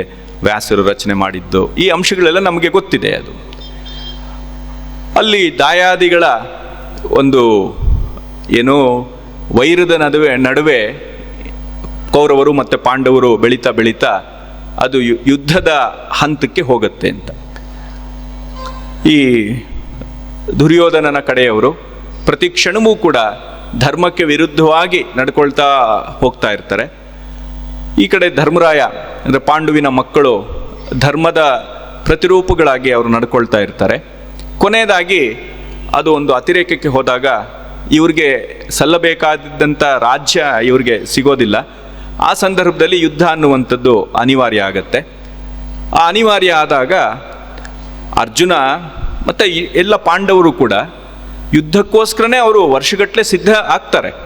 ಅರ್ಜುನ ಎಷ್ಟೋ ಅಸ್ತ್ರಗಳನ್ನೆಲ್ಲ ಸಂಪಾದನೆ ಮಾಡ್ತಾನೆ, ಶಿವನ ಜೊತೆ ಹೋರಾಡಿ ಪಾಶುಪತವನ್ನು ಸಂಪಾದನೆ ಮಾಡ್ತಾನೆ. ಹೀಗೆಲ್ಲ ಸಾಹಸಗಳನ್ನೆಲ್ಲ ಮಾಡಿ ಅವನು ಯಾರೂ ಅವನನ್ನು ಸೋಲ್ಸೋಕ್ಕಾಗೋದಿಲ್ಲ ಅನ್ನೋ ರೀತಿಯಲ್ಲಿ ಅವನು ಒಂದು ವೀರಕ್ಕೆ ಆ ವೀರತನಕ್ಕೆ, ಶೌರ್ಯಕ್ಕೆ ಪ್ರತಿರೂಪವಾಗಿ ಅರ್ಜುನ ಇರ್ತಾನೆ. ಯಾರೂ ಅವನನ್ನು ಸೋಲ್ಸೋಕ್ಕಾಗೋದಿಲ್ಲ ಬಿಲ್ವಿದ್ಯೆಯಲ್ಲಿ ಅನ್ನೋ ಮಟ್ಟದಲ್ಲಿ ಅವನು ಬೆಳೆದಿರ್ತಾನೆ.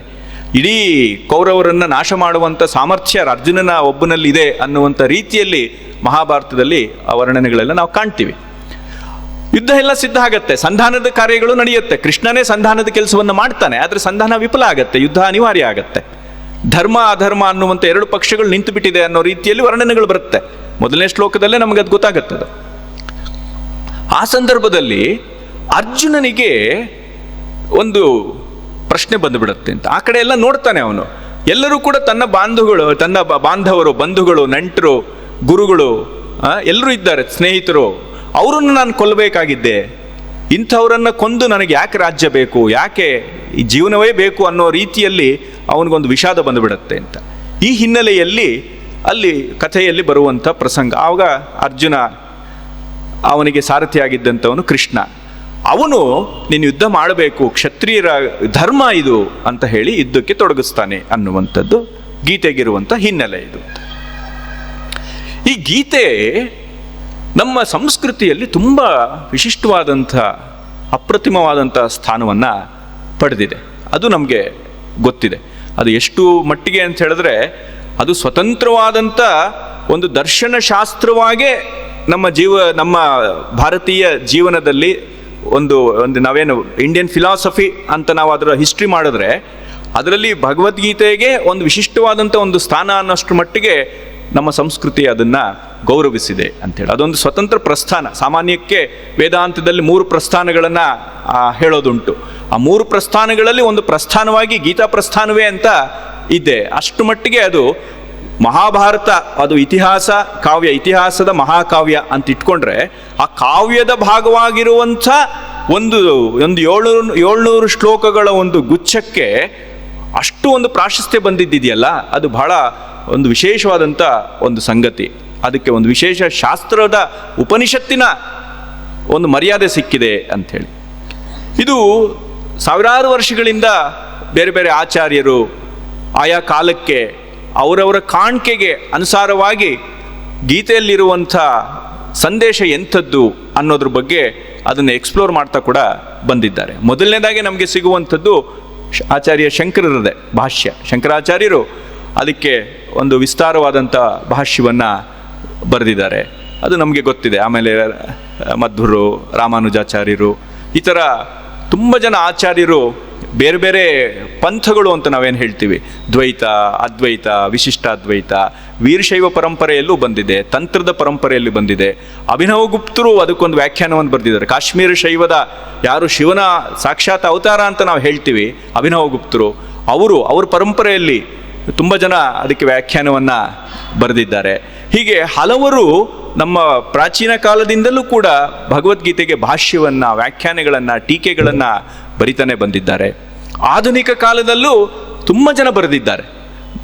ನಮಗೆ ಗಾಂಧಿಯವರು ಬರೆದಿರುವಂಥದ್ದು ಗೊತ್ತು, ಅರವಿಂದರು ಬರೆದಿದ್ದಾರೆ, ಮತ್ತು ಓಶೋ ತುಂಬ ಮಾತಾಡಿದ್ದಾರೆ. ಕೃಷ್ಣನ ಬಗ್ಗೆ ಮಾತಾಡಿರುವಂಥದ್ದು, ಭಗವದ್ಗೀತೆ ಮಾತಾಡಿರುವಂಥದ್ದು, ಅಲ್ಲಿ ತುಂಬ ಆ ರೀತಿ ಮಾತಾಡಿದ್ದಾರೆ. ವಿನೋಬಾ ಭಾವೆ ಅವರದು ಗೀತಾ ಪ್ರವಚನ ತುಂಬ ಚೆನ್ನಾಗಿರುವಂಥದ್ದು, ಸರಳವಾಗಿ ಆದರೆ ಅದರ ಹೃದಯವನ್ನು ತುಂಬ ಚೆನ್ನಾಗಿ ಹಿಡಿದಿರುವಂಥ ಕೆಲಸವನ್ನು ವಿನೋಬಾ ಅವರು ಒಂದು ಕೃತಿ ಮಾಡಿಕೊಟ್ಟಿದೆ. ಹೀಗೆ ತುಂಬ ಜನ ಅದಕ್ಕೆ ಬರೆದಿದ್ದಾರೆ. ಈಗ ಮತ್ತೆ ನಮ್ಮ ಆಧುನಿಕರು ಅಂತ ಪರಮಹಂಸ ಯೋಗಾನಂದರು ಅದ್ರ ಬಗ್ಗೆ ಮಾಡಿದ್ದಾರೆ. ಚಿನ್ಮಯಾನಂದರು ಅದ್ರ ಬಗ್ಗೆ ಪ್ರವಚನಗಳು ಕೊಟ್ಟು ಅದನ್ನು ತುಂಬ ಪಾಪ್ಯುಲರೈಸ್ ಮಾಡೋದಕ್ಕೆ ಯಾರು ನಮ್ಮ ಸ್ವಾಮಿ ಚಿನ್ಮಯಾನಂದರು ಮಾಡಿದಂಥ ಕೆಲಸ ಕೂಡ ಬಹಳ ವಿಶೇಷವಾಗಿರುವಂಥದ್ದು. ಈಗ ಗೀತಾ ಅಭಿಯಾನದ ಮೂಲಕ ಸ್ವರ್ಣವಲ್ಲಿ ಶ್ರೀಗಳು ಅದನ್ನು ಒಂದು ಅಭಿಯಾನವಾಗೇ ತಗೊಂಡಿದ್ದಾರೆ. ಹೀಗೆ ಸಾವಿರಾರು ವರ್ಷಗಳಿಂದ ಗೀತೆ ಅನ್ನುವಂಥದ್ದು ನಮ್ಮ ಜೀವನದ ಒಂದು ದೊಡ್ಡ ಒಂದು ಪ್ರಭಾವವಾಗಿದೆ, ಮತ್ತು ಜೀವನವನ್ನು ರೂಪಿಸುವಂಥ ಒಂದು ವಿಧಾನ ಆಗಿದೆ ಅಂತ.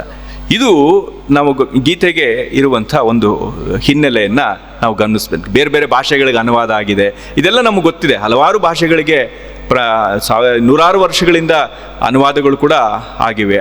ತುಂಬ ಜನ ದೊಡ್ಡ ದೊಡ್ಡ ಪಾಶ್ಚಾತ್ಯ ವಿದ್ವಾಂಸರು, ಜ್ಞಾನಿಗಳು ಕೂಡ ಗೀತೆಯನ್ನು ಆಧರಿಸಿದ್ದಾರೆ. ನಮ್ಗೆ ಇತ್ತೀಚೆಗೆ ಓಪನ್ಹೈಮರ್ ಸಿನಿಮಾ ಬಂದಾಗ ಚರ್ಚೆ ಆಗಿತ್ತು. ಆ ಬಾಂಬನ್ನು, ಮೊದಲನೇ ಆಟಮ್ ಬಾಂಬು ಅದು ಎಕ್ಸ್ಪ್ಲೋಡ್ ಆದಾಗ, ಅವರು ಎಕ್ಸ್ಪೆರಿಮೆಂಟ್ ಮಾಡಿದಾಗ ಅದು ಗೀತೆ ಶ್ಲೋಕವನ್ನೇ ಒಂದು ಹೇಳಿದ್ದು ಅನ್ನುವಂಥದ್ದು ಕೂಡ ನಾವು ತುಂಬ ಆ ಸಂದರ್ಭದಲ್ಲಿ ಚರ್ಚೆ ಆಯಿತು. ಹೀಗೆ ಗೀತೆಗೆ ತುಂಬ ಒಂದು ಅತಿಶಯವಾದಂಥ ಒಂದು ಗೌರವ ಇದೆ. ನನ್ನ ಗುರುಗಳು ಎಸ್.ಕೆ. ರಾಮಚಂದ್ರಾಯರು ಅವರು ಹೇಳ್ತಿದ್ರು, ಭಾರತೀಯ ದರ್ಶನದಲ್ಲಿ ನೀವು ಎಲ್ಲ ನಮ್ಮ ಭಾರತೀಯ ದರ್ಶನದ ಸಮಸ್ತ ಸಾರ ಒಂದು ಜಾಗದಲ್ಲಿ ಸಿಗಬೇಕು ಅಂತಿದ್ರೆ ಗೀತೆನೊಂದು ಓದಿದ್ರೆ ಸಾಕು ಅಂತ ಅವ್ರು ಹೇಳ್ತಿದ್ರು.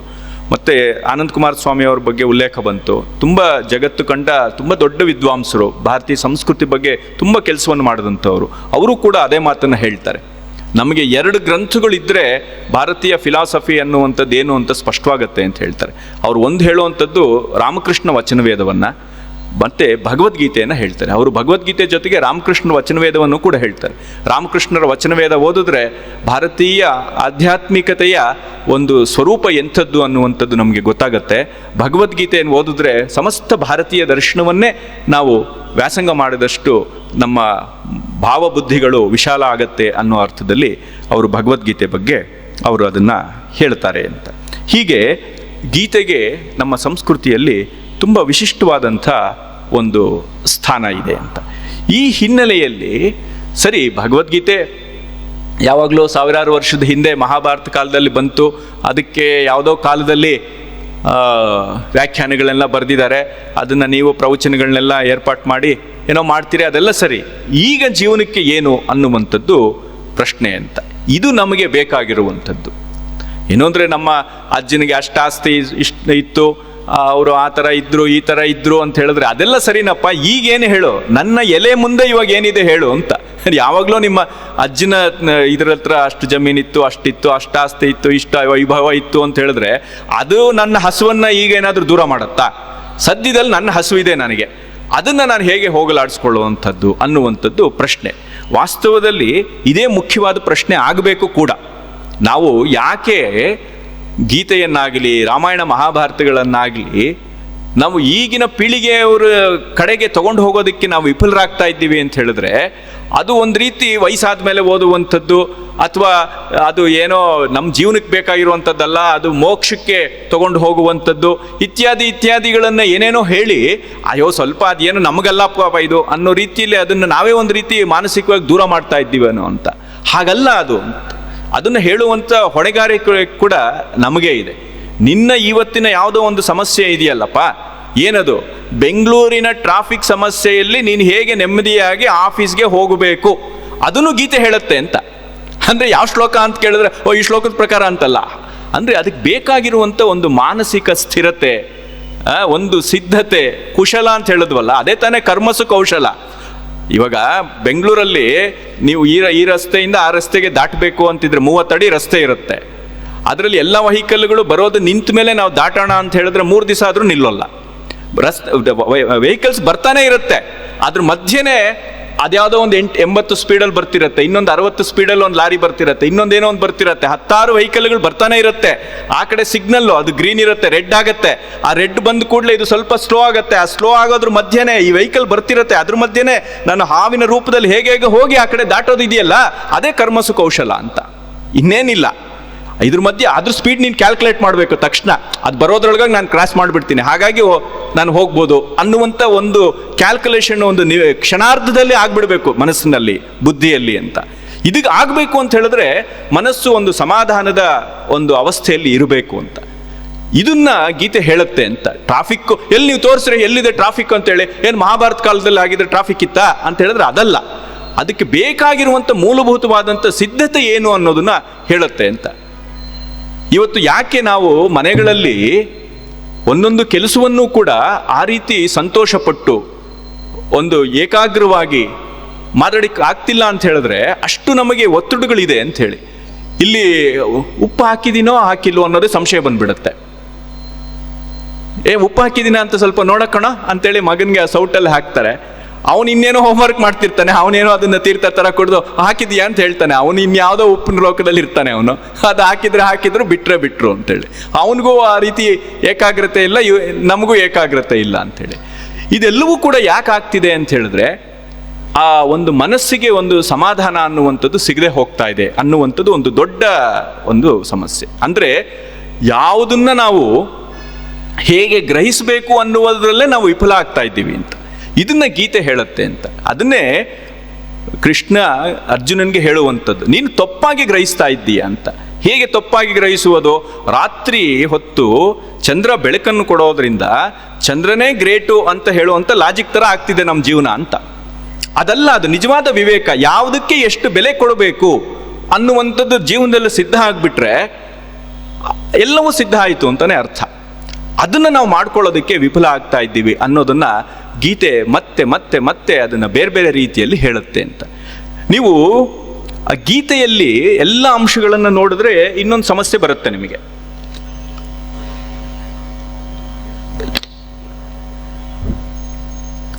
ಅಲ್ಲಿ ಭಕ್ತಿ ಬಗ್ಗೆ ಹೇಳಿದ್ದೆ, ಜ್ಞಾನದ ಬಗ್ಗೆ ಹೇಳಿದೆ, ಯೋಗದ ಬಗ್ಗೆ ಹೇಳಿದ್ದೆ, ಸನ್ಯಾಸದ ಬಗ್ಗೆ ಹೇಳಿದೆ, ಎಲ್ಲದೂ ಹೇಳಿದ್ದೆ. ಇದೆಲ್ಲ ಒಬ್ಬನೇ ಮಾಡೋಕ್ಕಾಗತ್ತಾ ಅನ್ನುವಂಥದ್ದು ಇನ್ನೊಂದು ಸಮಸ್ಯೆ ಅಂತ. ಇದನ್ನ ಸ್ವಲ್ಪ ನಾಳೆ ಇನ್ನು ಸ್ವಲ್ಪ ವಿಸ್ತಾರವಾಗಿ ನೋಡೋಣ ಅದ್ರ ಬಗ್ಗೆ. ಅಂದರೆ ಹೀಗೆ ಗೀತೆ ನಮ್ಮ ನಿತ್ಯ ಜೀವನಕ್ಕೆ ಬೇಕಾದಂಥ ಸಂಗತಿಗಳನ್ನ ಹೇಳುತ್ತೆ ಅನ್ನುವಂಥದ್ದನ್ನು ನಾವು ಮನಗಾಣಿಸೋದಕ್ಕೆ ನಾವು ಯಾರಾದರೂ ಒಂದು ಬೇಕು. ಗೀತೆಯನ್ನು ನಾವು ಏನು ಮಾಡ್ತಾ ಇದ್ದೀವಿ ಈಗ ಅಂತ ಹೇಳಿದ್ರೆ ಅದನ್ನು ಪಾರಾಯಣ ಗ್ರಂಥ ಮಾಡಿಬಿಟ್ಟಿದ್ದೀವಿ ಅಂತ. ಪಾರಾಯಣ ಮಾಡೋದು ತಪ್ಪು ಅಂತಲ್ಲ, ಈಗ ನೀವು ಮಾಡಿದ್ರಲ್ಲ, ಪಾರಾಯಣ ಮಾಡಿದ್ದು ತಪ್ಪು ಅಂತಲ್ಲ. ಆದರೆ ಪಾರಾಯಣ ಯಾಕೆ ಬೇಕು, ಪಾರಾಯಣ ಹೇಗೆ ಬೇಕು ಅನ್ನೋದು ಬಹಳ ಮುಖ್ಯವಾದಂಥ ವಿಷಯ ಅಂತೇಳಿ. ಅದಕ್ಕೆ ಡಿ ವಿ ಜಿಯವರು ಈ ಹಿನ್ನೆಲೆಯಲ್ಲಿ ಭಗವದ್ಗೀತೆಯನ್ನು ಅವರು ನೋಡುವಂಥ ಪ್ರಯತ್ನ ಮಾಡ್ತಾರೆ. ಅವರ ಒಂದು 4 ಸಾಲನ್ನು ನಾನು ಓದ್ಬಿಡ್ತೀನಿ. ಇಡೀ ಗೀತೆ ಯಾಕೆ ಬೇಕು ಅನ್ನೋದನ್ನು ಅವರೆಷ್ಟು ಸೊಗಸಾಗಿ ಹೇಳ್ತಾರೆ ಅಂತ. ಇವತ್ತಿನ ಪ್ರಶ್ನೆ, ಅವನು ಸಾಫ್ಟ್ವೇರ್ ಇಂಜಿನಿಯರ್ ಆಗಿರಲಿ, ಯಾರು ನಮ್ಮ ದೊಡ್ಡ ದೊಡ್ಡ ಸಾಫ್ಟ್ವೇರು ಯಾರು ದೈತ್ಯರು ಅಂತಿದ್ದಾರೆ, ಅವರೆಲ್ಲರೂ ಯಾರನ್ನಾದರೂ ಕೇಳಿ, ಅವರೆಲ್ಲರೂ ಮಾಡ್ತಿರೋದು ಇದಕ್ಕಿಂತ ಭಿನ್ನವಾಗಿ ಅವ್ರು ಏನಾದರೂ ಹೇಳ್ತಾರೆ. ಅದು ಯಾವೊಬ್ಬ ಪ್ರಧಾನಿಯಿಂದ ಮೊದಲುಗೊಂಡು ಸಾಮಾನ್ಯ ವ್ಯಕ್ತಿ ತನಕ ನೀವು ಯಾರನ್ನು ಕೇಳಿದ್ರು ಅವ್ರು ಏನೋ ಮಾಡ್ತಿದ್ದಾರಲ್ವ, ಅದೆಲ್ಲ ಯಾಕೆ ಮಾಡ್ತಿದ್ದಾರೆ ಅಂತ ಕೇಳಿದ್ರೆ ಅವರೆಲ್ಲರೂ ಕೂಡ ಒಂದಕ್ಕೆ ಉತ್ತರ ಹೇಳ್ತಾರೆ, ಒಂದಕ್ಕೋಸ್ಕರವೇ ನಾವು ಇದೆಲ್ಲ ಮಾಡ್ತಾ ಇದ್ದೀವಿ ಅಂತ. ಅದನ್ನು ಡಿ ವಿ ಜಿಯವರು ಜೀವನ ಧರ್ಮ ಯೋಗದ ಮೊದಲನೇ ವಾಕ್ಯದಲ್ಲೇ ಹೇಳ್ತಾರೆ. ಅದು ಏನು, ಪ್ರತಿಯೊಬ್ಬ ಮನುಷ್ಯನಲ್ಲಿಯೂ ತಾನು ಚೆನ್ನಾಗಿ ಬದುಕಬೇಕು, ತನ್ನ ಬದುಕನ್ನು ಚೆನ್ನಾಗಿ ನಡೆಸಬೇಕು ಎಂಬ ಆಶೆ ಸ್ವಾಭಾವಿಕವಾಗಿ ಇರುತ್ತದಲ್ಲವೇ? ನಮ್ಮ ಬದುಕಿನಲ್ಲಿ ಯಾವುದು ಚೆನ್ನ, ಯಾವುದು ಸೊಗಸು, ಯಾವುದು ಬೆಲೆ ಬಾಳತಕ್ಕದ್ದು, ಚೆನ್ನ ಎಂದರೆ ಏನು, ಬೆಲೆ ಗೊತ್ತು ಮಾಡುವುದು ಹೇಗೆ, ಬದುಕನ್ನು ಚೆನ್ನ ಮಾಡುವುದು ಹೇಗೆ? ಇಂಥ ಪ್ರಶ್ನೆಗಳಿಗೆ ಉತ್ತರ ಕಂಡುಕೊಳ್ಳಬೇಕೆಂದು ಯಾರಿಗೆ ಮನಸ್ಸುಂಟೋ ಅಂಥವರು ಅಕ್ಕರೆಯಿಂದ ಓದಿ ತಿಳಿದುಕೊಳ್ಳಬೇಕಾದ ಗ್ರಂಥ ಭಗವದ್ಗೀತೆ. ಅದರಲ್ಲಿ ಜೀವ ಎಂದರೆ ಏನು, ಜೀವಕ್ಕೂ ಜಗತ್ತಿಗೂ ಏನು ಸಂಬಂಧ, ದೇವರು ಎಂಬುದೇನು, ಜೀವಕ್ಕೂ ದೇವರಿಗೂ ಸಂಬಂಧವೆಂಥದ್ದು, ಇವೇ ಮೊದಲಾದ ಪ್ರಶ್ನೆಗಳಿಗೆ ಉತ್ತರ ದೊರೆಯುತ್ತದೆ ಅಂತ ಮೊದಲನೇ ಪ್ಯಾರಾ ಇದು ಡಿ ವಿ ಜಿಯವರು ಬರೆದಿರುವಂಥದ್ದು ಅಂತ. ಅಂದರೆ ಇವತ್ತು ಕೂಡ ಭಗವದ್ಗೀತೆ ಏನು ರಚನೆಯಾದ ಕಾಲಕ್ಕೂ ಈಗಿನ ಕಾಲಕ್ಕೂ ಈ ಪ್ರಶ್ನೆಗಳಲ್ಲಿ ಅಥವಾ ಈ ಆಸೆಗಳಲ್ಲಿ ಏನಾದರೂ ವ್ಯತ್ಯಾಸ ಆಗಿದೆಯಾ? ನಾವು ಎಲ್ಲರೂ ಮಾಡುವಂಥದ್ದು ಏನು, ನಮ್ಮ ಜೀವನ ಚೆನ್ನಾಗಿರಬೇಕು, ನಾನು ಸಂತೋಷವಾಗಿರಬೇಕು, ಅಷ್ಟೇ ತಾನೇ. ನಾನು ಓದೋದು ಯಾಕೆ, ಸಂತೋಷವಾಗಿರಬೇಕು. ದುಡಿಯೋದು ಯಾಕೆ, ಸಂತೋಷವಾಗಿರಬೇಕು. ಸಂಸಾರ ಕಟ್ಕೊಳ್ಳೋದು ಯಾಕೆ, ಸಂತೋಷವಾಗಿರಬೇಕು. ಮನೆ ಮಾಡೋದು ಯಾಕೆ, ಸಂತೋಷವಾಗಿರಬೇಕು. ರಾಜಕೀಯ ಮಾಡೋದು ಯಾಕೆ, ಸಂತೋಷವಾಗಿರಬೇಕು. ಮೋಸ ಮಾಡೋದು ಯಾಕೆ, ಸಂತೋಷವಾಗಿರಬೇಕು. ಕುಣಿಯೋದು ಯಾಕೆ, ಸಂತೋಷವಾಗಿರಬೇಕು. ಕುಣಿಯೋದು ಬೇಡ ಅಂತ ಹೇಳೋದು ಯಾಕೆ, ಸಂತೋಷವಾಗಿರಬೇಕು. ಏನು ನೀವು ಸನ್ಯಾಸ ಯಾಕೆ ತಗೋಬೇಕು, ಸಂತೋಷವಾಗಿರ್ಬೇಕು. ಏನು ಮಾಡಿದ್ರು ಅದ್ರ ಹಿನ್ನೆಲೆ ಒಂದೇ ಆಗಿರುತ್ತೆ ಅಂತ. ಆದರೆ ದಾರಿಗಳು ಮಾತ್ರ ಬೇರೆ ಬೇರೆ ಆಗಿರುತ್ತೆ, ಉದ್ದೇಶ ಒಂದೇ ಆಗಿರುತ್ತೆ ಅಂತ. ಆ ದಾರಿಗಳಲ್ಲಿ ವ್ಯತ್ಯಾಸ ಆದರೆ ಈ ಉದ್ದೇಶದ ಸಾಫಲ್ಯದಲ್ಲಿ ವೈಫಲ್ಯ ಆಗಿಬಿಡುತ್ತೆ ಅಂತ. ಅದು ಸಮಸ್ಯೆ ಅಂತ. ಎಲ್ಲರೂ ಕೂಡ ಮನೆಗೆ ಹೋಗಬೇಕು ಅಂತಲೇ ರಸ್ತೆಯಲ್ಲಿ ಹೋಗುವಂಥದ್ದು, ಆದರೆ ಸರಿಯಾದ ದಿಕ್ಕಿನಲ್ಲಿ ಹೋದರೆ ಮಾತ್ರ ಮನೆ ಬರುತ್ತೆ ಅಂತ, ವಿರುದ್ಧ ದಿಕ್ಕಿನಲ್ಲಿ ಹೋದರೆ ಮನೆ ಬರೋಲ್ಲ ಅಂತ. ಹಾಗಾಗಿ ಮನೆಗೆ ಹೋಗೋದಕ್ಕೆ ರಸ್ತೆಯಲ್ಲಿ ಇಳಿದಿರೋದು. ಆದರೆ ನಿನ್ನ ಮನೆ ಕಡೆಗೆ ನೀನು ಹೋಗ್ತಾ ಇದ್ದೀಯಾ ಅಂತ ನೀನು ತಿಳ್ಕೋ. ನಿನ್ನ ನಿಜವಾದ ಸಂತೋಷದ ನೆಲೆಯನ್ನು ನೀನು ಕಂಡುಕೊಂಡು ಆ ದಾರಿಯಲ್ಲಿ ಹೋಗ್ತಾ ಇದ್ದೀಯೋ ಇಲ್ಲವೋ ಅದನ್ನು ನೀನು ಕಂಡುಕೋ ಅಂತ ಗೀತೆ ನಮ್ಮನ್ನು ಎಚ್ಚರಿಸ್ತಾ ಇದೆ. ಆ ದಾರಿ ಕಂಡುಕೊಳ್ಳೋದಕ್ಕೆ ಇರುವಂಥ ದಿಕ್ಸೂಚಿಗಳನ್ನು ಅದು ಕಾಣಿಸ್ತಾ ಇದೆ ಅಂತ. ಇದು ಗೀತೆಯ ವಿಶೇಷ ಅಂತ. ಅದಕ್ಕೆ ಅವರು ಗೀತೆಯನ್ನು ಈ ರೀತಿ ಡಿ ವಿ ಜಿಯವರು ಹೇಳ್ತಾರೆ ಅಂತ. ನಾನು ಆರಂಭದಲ್ಲಿ ಹೇಳಿದ್ನಲ್ಲ ಅದು ಪದ್ಯ, ಜಗದ್ರಣಾಂಗನೆ, ಜಗತ್ತು ಅನ್ನುವಂಥದ್ದು ಒಂದು ಯುದ್ಧ ಭೂಮಿ ಅಂತ. ಯಾವತ್ತೋ ಅಲ್ಲಿ ಏನು ದುರ್ಯೋಧನ, ಕೌರವ ವರ್ಸಸ್ ಪಾಂಡವರು, ಅವ್ರದ್ದಷ್ಟೇ ಯುದ್ಧ ಅಲ್ಲ. ನಾವು ಪ್ರತಿ ಕ್ಷಣವೂ ಯುದ್ಧದ ಒಂದು ರೀತಿಯಲ್ಲಿ ಜೀವನವನ್ನು ನಡೆಸ್ತಾ ಇದ್ದೀವಿ ಅಂತ. ಶತ್ರುಗಳು ಹೊರಗಡೆನೂ ಇರ್ಬೋದು, ಒಳಗಡೆನೂ ಇರ್ಬೋದು, ಆದರೆ ಯುದ್ಧ ಅನ್ನುವಂಥದ್ದು ನಿರಂತರವಾಗಿ ನಡೀತಾ ಇದ್ದೆ. ಹಾಗಾಗಿ ಈ ಯುದ್ಧದಲ್ಲಿ ಗೆಲ್ಲಿಸಬಲ್ಲಂಥ ಸಾಮರ್ಥ್ಯ ಸಾರಥಿ ಇರುವಂಥದ್ದು. ಯಾಕೆಂದರೆ ಅವನಿಗೆ ಸರಿಯಾಗಿ ರಥ ನಡೆಸೋದಕ್ಕೆ ಬರಬೇಕು ಅಂತ. ಆ ರೀತಿ ಕೆಲಸವನ್ನು ಕೃಷ್ಣ ಹೇಗೆ ಮಾಡಿದ್ನೋ ಆಗ ಅವನ ರೂಪವೇ ಅವನೇ ಆಗಿರುವಂಥ ಗೀತೆ ನಮಗೆ ಮಾಡತ್ತೆ ಅನ್ನುವಂಥ ವಿಶ್ವಾಸದಲ್ಲಿ ಡಿ ವಿ ಜಿಯವರು ಅದನ್ನು ಜೀವನ ಧರ್ಮ ಯೋಗ ಅಂತ ಕರೀತಾರೆ. ಅದಕ್ಕೆ ಅವರು ಭಗವದ್ಗೀತೆಯನ್ನು ನಮ್ಮ ಪೂರ್ವಿಕರು ಮೋಕ್ಷಶಾಸ್ತ್ರ ಅಂತ ಕರೆದ್ರು. ಇದು ಮೋಕ್ಷಶಾಸ್ತ್ರ ಹೌದು, ಆದರೆ ಜೀವನಶಾಸ್ತ್ರವೂ ಹೌದು ಅನ್ನೋದನ್ನು ಅವರು ಒತ್ತು ಕೊಟ್ಟು ಹೇಳ್ತಾರೆ. ಹಾಗಾಗಿ ಅವರು ವಿದ್ವಾಂಸರು ಮಾತ್ರವೇ ಅಲ್ಲ, ಸಾಮಾನ್ಯ ಜನರು, ಅನುಕೂಲದಲ್ಲಿರುವವರು ಮಾತ್ರವೇ ಅಲ್ಲ, ಕಷ್ಟ ನಿಷ್ಠುರಗಳಲ್ಲಿ ಒದ್ದಾಡುತ್ತಿರುವವರು, ಗಂಡಸರಂತೆ ಹೆಂಗಸರು ತಮ್ಮ ತಮ್ಮ ಜೀವನವನ್ನು ಕ್ರಮಕ್ರಮವಾಗಿ ಉತ್ತಮಪಡಿಸಿಕೊಳ್ಳಲು ಅವಶ್ಯಕವಾದ ತಿಳುವಳಿಕೆ ಭಗವದ್ಗೀತೆಯಲ್ಲಿ ದೊರೆಯುತ್ತದೆ ಅಂತ ಹೇಳ್ತಾರೆ. ಅಂದರೆ ಇದು ಹೆಂಗಸರು ಓದಬಾರ್ದಾ, ಮಕ್ಕಳು ಓದಬಾರ್ದಾ, ಆ ಜಾತಿಯವರು ಓದಬಾರ್ದಾ, ಈ ಜಾತಿಯವರು ಓದಬಾರ್ದಾ, ಬ್ರಾಹ್ಮಣ ಸಂಘದಲ್ಲಿ ಮಾತ್ರ ಇದನ್ನು ಹೇಳಬೇಕಾ, ಬ್ರಾಹ್ಮಣರಿಗೆ ಮಾತ್ರನ ಇದು ಬ್ರಾಹ್ಮಣರ ಗ್ರಂಥ, ಈ ಥರ ಏನಿಲ್ಲ. ಜೀವನ ಮಾತ್ರ ಬ್ರಾಹ್ಮಣರಿಗೆ ಮಾತ್ರ ಜೀವನ ಇದೆಯಾ, ಹೆಂಗಸರಿಗೆ ಮಾತ್ರ, ಗಂಡಸರಿಗೆ ಮಾತ್ರ, ಮಕ್ಕಳಿಗೆ ಮಾತ್ರ ಅಂತ ಜೀವನ ಇದೆಯಾ? ಪಶು ಪಕ್ಷಿ ಕ್ರಿಮಿ ಕೀಟ ಎಲ್ಲ ಆ ಜಾತಿ ಈ ಜಾತಿ ಎಲ್ಲರಿಗೂ ಜೀವನ ಇರುವಂಥದ್ದು. ಆ ಜಾತಿಗಳ ಒಂದು ಸಾಪೇಕ್ಷವನ್ನೇ ಗೀತೆ ಪ್ರಾಸಂಗಿಕವಾಗಿ ಅಲ್ಲಲ್ಲಿ ಬೇರೆ ರೀತಿ ಹೇಳ್ತಾ ಹೋಗುತ್ತೆ. ಮಹಾಭಾರತ ನಮ್ಗೆ ಓದಿದ್ರೆ ಜಗತ್ತನ್ನು ನಾವು ಹೇಗೆ ನಾವು ವ್ಯವಸ್ಥೆ ಮಾಡಿಕೊಂಡಿರುವಂಥದ್ದು ಕೃತಕ ಅನ್ನುವಂಥದ್ದನ್ನು ಪ್ರತಿಕ್ಷಣ ಎತ್ತಿ ತೋರಿಸುತ್ತೆ ಅದು. ಹೀಗೆ ಭಗವದ್ಗೀತೆ ಜೀವನವನ್ನು ನಮಗೆ ಹತ್ರ ಮಾಡಿ ತೋರಿಸುತ್ತೆ ಅಂತ ಹೇಳ್ತಾ ಡಿ ವಿ ಜಿಯವರು ಇನ್ನೊಂದು ಮಾತನ್ನು ಹೇಳ್ತಾರೆ. ಇದು ಬಹಳ ಮುಖ್ಯ. ಏನು ಅಂತ ಹೇಳಿದ್ರೆ, ಗೀತೆ ಎಲ್ಲರಿಗೂ ಇದೆ, ಆದರೆ ಎಲ್ಲ ಭಾಗಗಳು ಎಲ್ರಿಗೂ ಸುಲಭವಾಗಿ ಅರ್ಥವಾಗೋದಿಲ್ಲ ಅನ್ನೋದನ್ನು ಕೂಡ ಅವರು ಹೇಳ್ತಾರೆ. ಹಾಗಾಗಿ ನಮ್ಗೆ ಯಾವುದೋ ಭಾಗ ಅರ್ಥವಾಗಲಿಲ್ಲ ಅಂತ ಮಾತ್ರಕ್ಕೆ ಅದು ತಪ್ಪು ಅಂತನೂ ಅಲ್ಲ, ಅಥವಾ ನಾವು ಅದರಿಂದ ಹೆದರ್ಕೊಂಡು ದೂರ ಹೋಗಬೇಕು ಅಂತನೂ ಇಲ್ಲ. ಅದು ಕೆಲವೊಂದು ಭಾಗಗಳು ಕೆಲವೊಂದು ಅರ್ಥ ಆಗಬೇಕು ಅಂತ ಹೇಳಿದ್ರೆ ಅದು ಬೇರೆ ಒಂದು ಕ್ರಮದಲ್ಲಿ ನಾವು ಜೀವನವನ್ನು ನೋಡಿರಬೇಕಾಗತ್ತೆ ಅಷ್ಟೇ ಅಂಥೇಳಿ. ಈಗ ಎಲ್ಲ ಸಬ್ಜೆಕ್ಟಲ್ಲೂ ಸ್ಟ್ರಾಂಗ್ ಆಗಿರುವಂಥವ್ರು ಮ್ಯಾಥಮೆಟಿಕ್ಸ್ ಕಷ್ಟ ಆಗಿಬಿಟ್ಟಿರುತ್ತೆ, ಅದರ ಅರ್ಥ ಅವ್ರು ದಡ್ರು ಅಂತಲ್ಲ, ಮ್ಯಾಥ್ಸ್ ಅವ್ರಿಗೆ ಗೊತ್ತಾಗ್ತಿಲ್ಲ ಅಂತ ಅಷ್ಟೇ ಅರ್ಥ ಅಂತೇಳಿ. ಇನ್ನೊಬ್ರಿಗೆ ಯಾರು ಇಂಗ್ಲೀಷ್ ಕಷ್ಟ ಇರ್ಬೋದು, ಇನ್ನೊಬ್ರಿಗೆ ಇನ್ನೊಂದು ಕಷ್ಟ ಇರ್ಬೋದು, ಅಷ್ಟೇ ಹೊರತು ಅದರಿಂದ ಅವ್ರಿಗೆ ತಿಳುವಳಿಕೆ ಇಲ್ಲ ಅಂತಲ್ಲ, ಆ ಭಾಗ ಅವ್ರಿಗೆ ಅರ್ಥವಾಗ್ತಿಲ್ಲ ಅನ್ನೋ ರೀತಿಯಲ್ಲಿ ಡಿ ವಿ ಜಿ ಅವರು ಹೇಳ್ತಾ ಅದ್ರ ಬಗ್ಗೆ ನಾವು ಗಮನ ಕೊಡಬೇಕಾಗಿಲ್ಲ. ನಮಗೆ ಯಾವುದಲ್ಲಿ ಬೇಕಾಗತ್ತೆ ನಾವು ಅದನ್ನು ತಗೊಳ್ಳೋಣ ಅಂತ. ಗೀತೆಯಲ್ಲೇ ಮಾತು ಬರುತ್ತೆ, ನಾವು ಒಂದು ನದಿಗೆ ಹೋಗ್ತೀವಿ, ನಾವೊಂದು ಸರೋವರಕ್ಕೆ ಹೋಗ್ತೀವಿ, ಅದರಲ್ಲಿರೋ ನೀರೆಲ್ಲ ನಾವು ತೊಗೊಂಬರ್ತೀವ, ನಮಗೆಷ್ಟು ಬೇಕೋ ನೀರು, ನಮ್ಮ ಅಗತ್ಯ ಎಷ್ಟೋ ಅಷ್ಟು ಡಿಪಾರ್ಟ್ಮೆಂಟಲ್ ಸ್ಟೋರ್ಗೆ ಹೋಗ್ತೀವಿ, ಹೋಗಿ ಅಲ್ಲಿರೋದೆಲ್ಲ ತೊಗೊಂಬಂದ್ಬಿಡ್ತೀವ ನಾವು. ನಮ್ಗೆ ಅವತ್ತಿಗೆ ಏನು ಬೇಕು, ಒಂದು ವಾರಕ್ಕೆ ಎಷ್ಟು ಬೇಕೋ ಅದನ್ನು ತೊಗೊಂಡ್ಬರ್ತೀವಿ. ಮೆಡಿಕಲ್ ಸ್ಟೋರ್ಗೆ ಹೋಗಿ ಎಲ್ಲ ಔಷಧಿಗಳು ಕೊಟ್ಬಿಡು ಅಂತ ಹೇಳ್ತೀವಿ, ಏನೋ ಪ್ರಿಸ್ಕ್ರಿಪ್ಷನ್ ಇರುತ್ತೆ, ಆ ಪ್ರಿಸ್ಕ್ರಿಪ್ಷನ್ ಪ್ರಕಾರ ನಾವು ತೊಗೊಂಡ್ಬರ್ತೀವಿ ಅಂತ. ಹಾಗೆ ನಮ್ಮ ಜೀವನದ ಸಂಕಷ್ಟಗಳ ಪ್ರಿಸ್ಕ್ರಿಪ್ಷನ್ ನಾವು ತಯಾರು ಮಾಡ್ಕೋಬೇಕು, ನಿಜವಾಗ್ಲೂ ನನಗೆ ಬಂದಿರುವಂಥ ಸಮಸ್ಯೆ ಏನು ಅಂತ.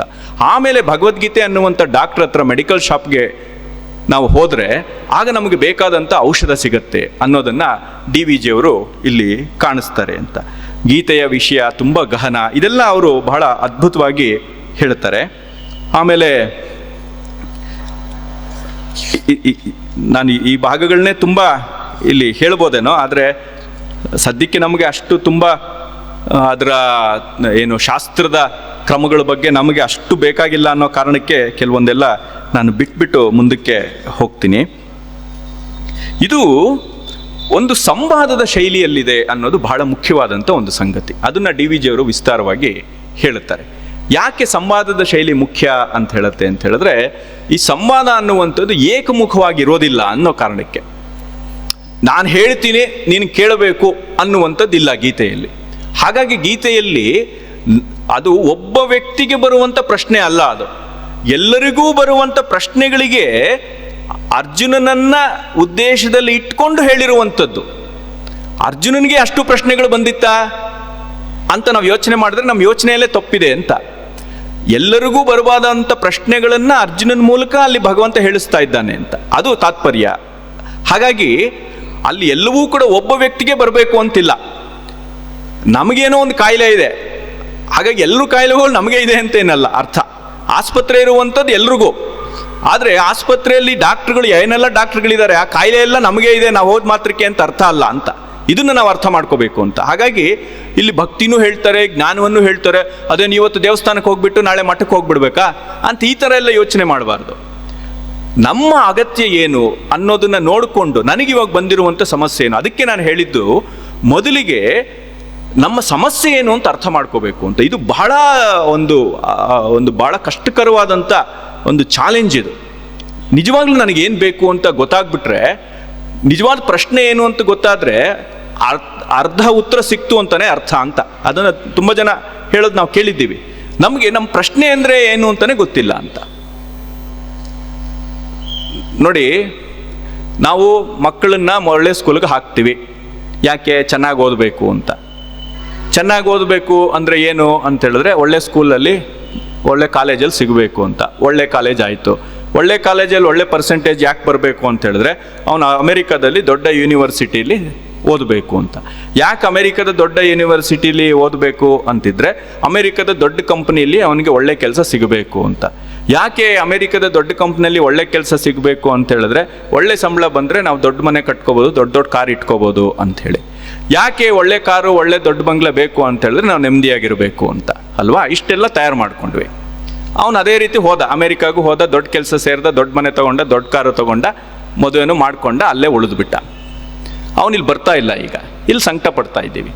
ಅವನು ಬರೋದಿಲ್ಲ, ನಾವು ಇಲ್ಲಿ ಏಕಾಂಗಿ ಆಗಿಬಿಟ್ಟಿದ್ದೀವಿ ಅಂತ ನಾವಿಲ್ಲಿ ನಿತ್ಯ ಸಂಕಟ ಪಡ್ತಾ ಇದ್ದೀವಿ ಅಂತ. ಅವನು ಆ ಥರ ಇರಬೇಕು ಅಂಥೇಳಿ ಜೀವನದ ಪೂರ್ತಿ ತಯಾರು ಮಾಡಿದವ್ರೆ ನಾವಲ್ವಾ? ನಾವು ಅವನನ್ನು ಅದೇ ರೀತಿ ಸಿದ್ಧ ಮಾಡಿ, ಅವನು ಆ ರೀತಿ ತಯಾರಾದ ಮೇಲೆ ನಮ್ಗೆ ಅದರಿಂದ ಸುಖ ಸಿಗ್ತಾ ಇಲ್ಲ, ಸಂತೋಷ ಸಿಗ್ತಾ ಇಲ್ಲ, ನೆಮ್ಮದಿ ಸಿಗ್ತಿಲ್ಲ, ನಮ್ಮ ಕೈ ಮೀರಿ ಹೋಗ್ಬಿಟ್ಟ ಮಗ ಅಂತ ಯೋಚನೆ ಮಾಡೋದ್ರಲ್ಲೇ ತಪ್ಪಿದೆಯಲ್ವಾ ಅಂತ. ನೀವು ಬೆಳೆಸಿದ್ದೆ ಅದೇ ಉದ್ದೇಶಕ್ಕೋಸ್ಕರ ಅಲ್ವಾ ಅಂತ. ಅಂದರೆ ಏನು, ನಿಮ್ಮ ಗ್ರಹಿಕೆಯಲ್ಲೇ ತಪ್ಪಾಗ್ತಿದೆಯಲ್ವಾ ಅಂತ ಆಗ್ಬಿಡುತ್ತೆ ಅಂತ. ಅದಕ್ಕೆ ನನಗೆ ಇಲ್ಲಿ ಒಳ್ಳೆ ಪ್ರಸಂಗ ಒಂದು ಜ್ಞಾಪಕ ಬರುತ್ತೆ. ಸೇಡಿಯಾಪು ಕೃಷ್ಣ ಭಟ್ರು, ಇಲ್ಲಿ ಕೆಲವರು ಹೆಸರು ಕೇಳಿರ್ತೀರಿ, ದೊಡ್ಡ ವಿದ್ವಾಂಸರು. ಅವರ ಬಂಧುಗಳಲ್ಲಿ ಅವರ ಬಹುಶಃ ಮಕ್ಕಳಲ್ಲೇ ಯಾರೋ ಒಬ್ರು ಇರಬೇಕು ಅನ್ಸುತ್ತೆ. ಅವ್ರ ಮನೇಲಿ ಇದೇ ರೀತಿ ಮಗನನ್ನ ಅವರು ಅಮೆರಿಕದಲ್ಲೇ ಅವನು ಬಾಳಬೇಕು ಅನ್ನೋ ರೀತಿಯಲ್ಲಿ ಮೊದಲಿಂದ ಬೆಳೆಸ್ತಾರೆ. ಅವನು ಅಮೆರಿಕದಲ್ಲಿ ಹೋಗಿ ಅಲ್ಲಿನ ಹುಡುಗಿನೇ ಸಹಜವಾಗಿ ಮದುವೆ ಆಗ್ತಾನೆ ಅಂತ. ಮದುವೆ ಆದಮೇಲೆ ಇಲ್ಲಿ ಮನೆಯವ್ರಿಗೆಲ್ಲರಿಗೂ ಸಂಕಟವೋ ಸಂಕಟ. ಆಗ ಸೇಡಿಯಪ್ಪ ಕೃಷ್ಣ ಭಟ್ರು ಕೇಳ್ತಾರೆ ಅವ್ರನ್ನ, ಅಲ್ರಪ್ಪ, ಅವನು ಅಮೆರಿಕನ್ ಆಗಬೇಕು ಅನ್ನೋದೇ ನೀವು ಜೀವನದ ಪೂರ್ತಿ ನೀವು ಆಸೆ ಪಟ್ಟಿದ್ದು. ಈಗ ಅವನು ಮದುವೆ ಆಗೋದ್ರ ಮೂಲಕ ಪರಿಪೂರ್ಣ ಅಮೆರಿಕನ್ ಆಗಿದ್ದಾನೆ. ನೀವು ಆಕ್ಚುಲಿ ಸಂತೋಷ ಪಡಬೇಕು, ನಿಮ್ಮ ಗುರಿ ಸಾರ್ಥಕ ಆಯಿತು, ನೀವು ಗುರಿನ ಸಾಧಿಸಿದ್ರಿ ಅಂತ. ಈಗ ಅಲ್ಲಿನವಳು ಮದುವೆ ಆಗ್ಬಿಟ್ಟಿದ್ದಾನೆ, ನಾವು ಇಂಡಿಯಾಗೆ ಬರೋದಿಲ್ಲ ಅಂತೇಳಿ ನೀವು ಸಂಕಟ ಪಡೋದ್ರಲ್ಲಿ ಅರ್ಥವೇ ಇಲ್ಲ ಅಂತ. ನೀವು ಅಮೆರಿಕನ್ ಮಾಡೋದಕ್ಕೆ ತಾನೇ ಜೀವನದಲ್ಲಿ ಮೊದಲನೇ ದಿನದಿಂದ ನೀವು ಪ್ರಯತ್ನ ಪಟ್ಟಿದ್ದು ಅಂತ. ಹಾಗೆ ನಾವು ಯಾವುದಕ್ಕೋಸ್ಕರ ಇಡೀ ಜೀವನವನ್ನು ನಾವು ಸಿದ್ಧ ಮಾಡ್ಕೊಳ್ತಾ ಇದ್ದೀವಿ ಅಂತ. ಜೀವನದ ಪ್ರತಿ ಹೆಜ್ಜೆ ಕೂಡ ನಮ್ಮ ನಾಳೆಗೋಸ್ಕರ ನಾವು ಮಾಡಿಕೊಳ್ಳುವಂಥ ಸಿದ್ಧತೆ ತಾನೆ.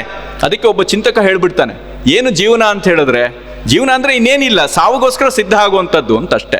ಒಂದಲ್ಲ ಒಂದು ದಿವಸ ಸಾವು ಬರುತ್ತೆ, ಅದನ್ನು ನಾವು ಹೇಗೆ ಸ್ವೀಕಾರ ಮಾಡಬೇಕು ಅನ್ನೋದಕ್ಕೆ ನಾವು ಜೀವನದ ಪೂರ್ತಿ ನಾವು ತಯಾರಿ ಮಾಡ್ಕೊಳ್ಳುವಂಥದ್ದು ಅಂತ. ಹಾಗೆ ನಮ್ಮ ಪ್ರಶ್ನೆ ಏನು, ನಮ್ಮ ಸಮಸ್ಯೆ ಏನು ಅನ್ನುವಂಥದ್ದು ನಮಗೆ ಮೊದಲು ಗೊತ್ತಾಗದೆ ಹೋದರೆ ಅದಕ್ಕೆ ಉತ್ತರ ಇಲ್ಲ. ನಾನು ಡಾಕ್ಟ್ರ್ ಹತ್ರ ಹೋಗ್ಬಿಟ್ಟು ಏನಾಗ್ತಾ ಇದೆಯಮ್ಮ ಅಂತ ಹೇಳಿದ್ರೆ, ಡಾಕ್ಟ್ರೆ ನೀವೇ ಹೇಳ್ಬಿಡಿ ಸ್ವಲ್ಪ ಅಂತ ಹೇಳಿದ್ರೆ ಏನರ್ಥ?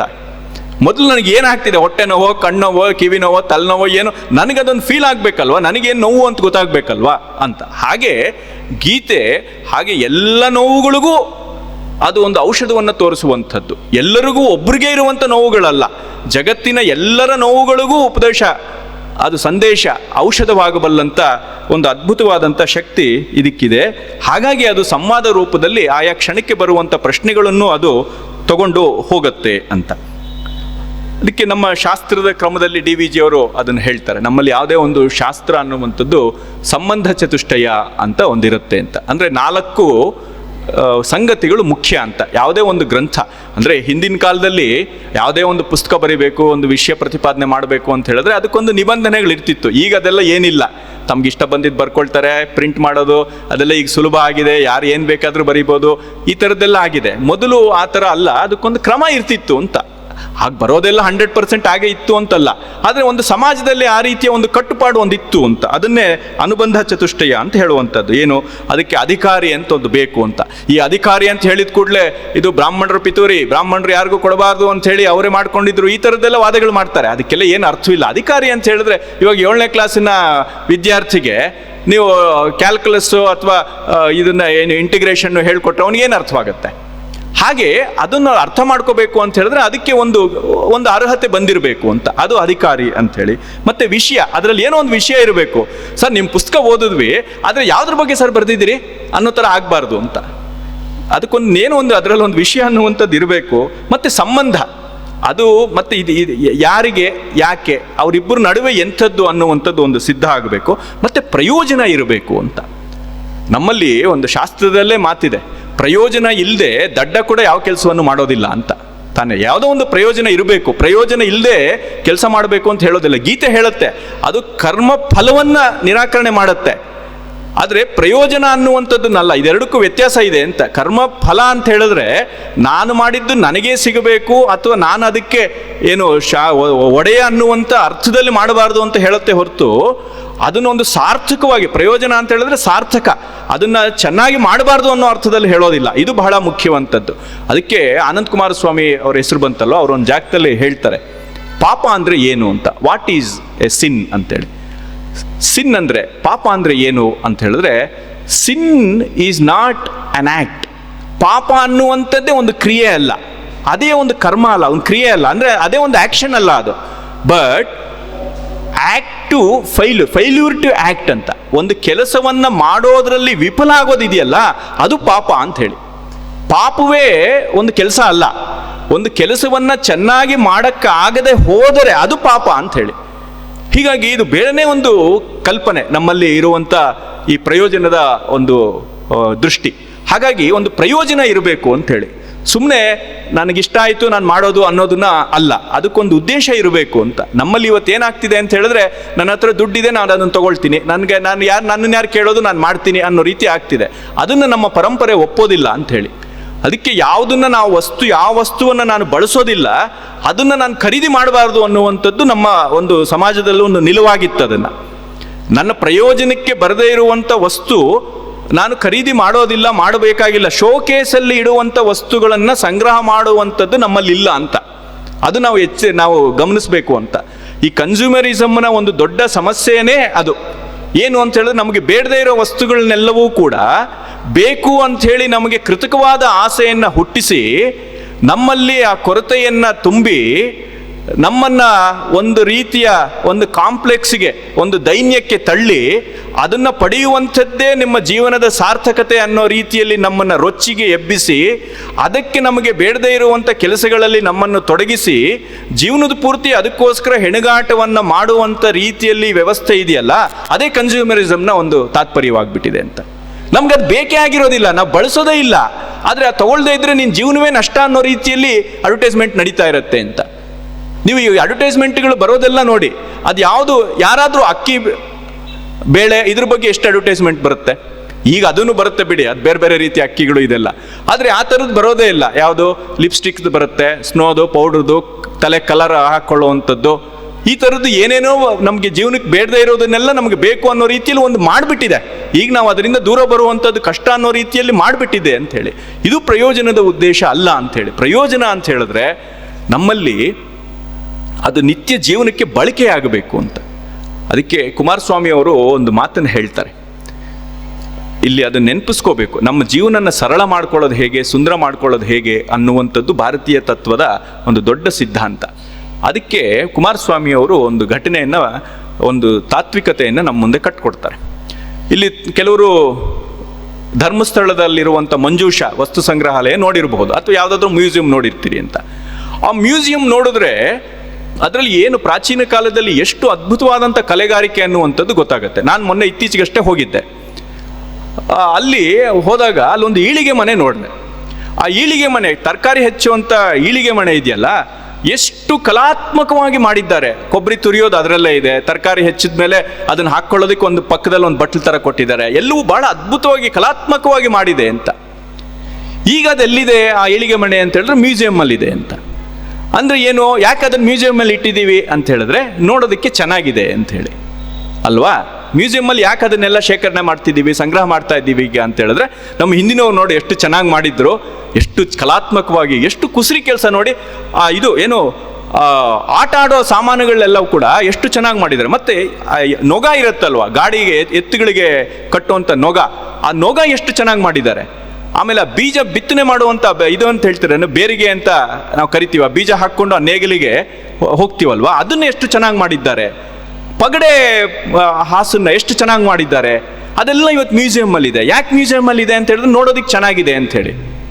ಆದರೆ ನೀವು ಒಂದು ಕ್ಷಣ ಸುಮ್ಮನೆ ಯೋಚನೆ ಮಾಡಿ, ನಮ್ಮ ಪೂರ್ವಜರು ಯಾರೋ 100, 200 ವರ್ಷ, 300, 400, 500 ವರ್ಷದ ಹಿಂದೆ ಇದನ್ನೆಲ್ಲ ಮಾಡಿದ್ರಲ್ವಾ, ಅವರೆಲ್ಲರೂ ಕೂಡ ಇವತ್ತು 2025ರಲ್ಲಿ ಯಾವುದೋ ಮ್ಯೂಸಿಯಂ ಇದನ್ನ ಚೆನ್ನಾಗಿದೆ ಅಂತ ಹೇಳಿ ಇದನ್ನ ಪ್ರದರ್ಶನಕ್ಕಿಟ್ಟು ಟಿಕೆಟ್ ಇಟ್ಟು ಏನೋ ಮಾಡ್ತಾರೆ ಅನ್ನೋ ಕಾರಣಕ್ಕೆ ಅವ್ರು ಅದನ್ನ ಮಾಡಿದ್ದಲ್ಲ. ಆ ಈಳಿಗೆ ಮನೆ ಮಾಡಿದ್ದು ಯಾಕೆ ಅಂತ ಹೇಳಿದ್ರೆ ಆವತ್ತಿಗೆ ಅವರು ಅದನ್ನ ಉಪಯೋಗಿಸ್ತಾ ಇದ್ರು.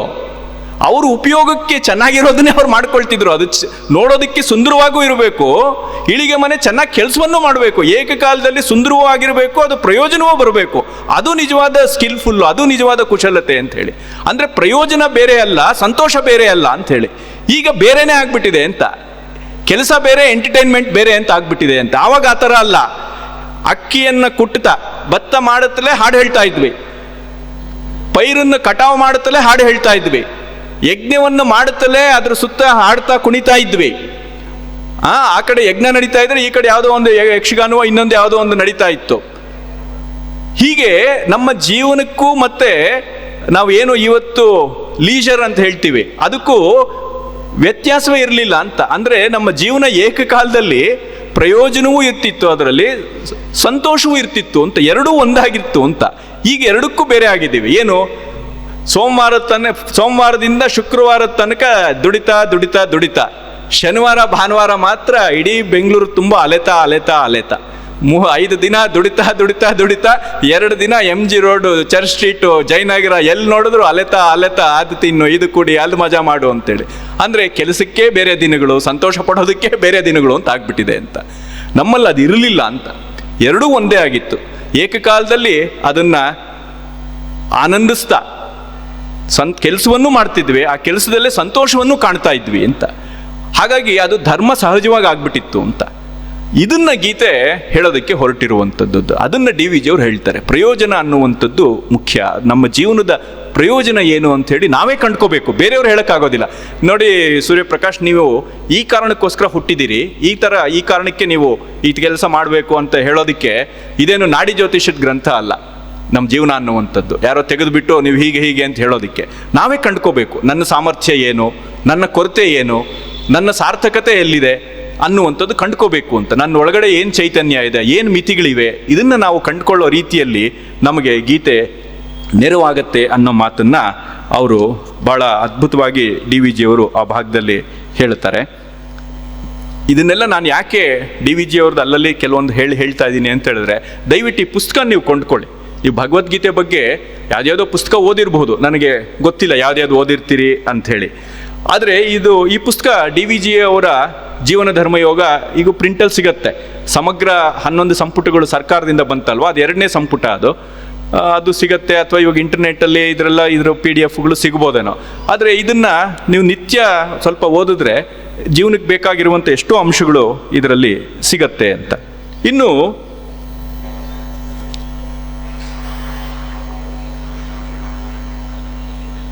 8:18 ಆಗಿದೆ, ನೋಡಲಿಲ್ಲ.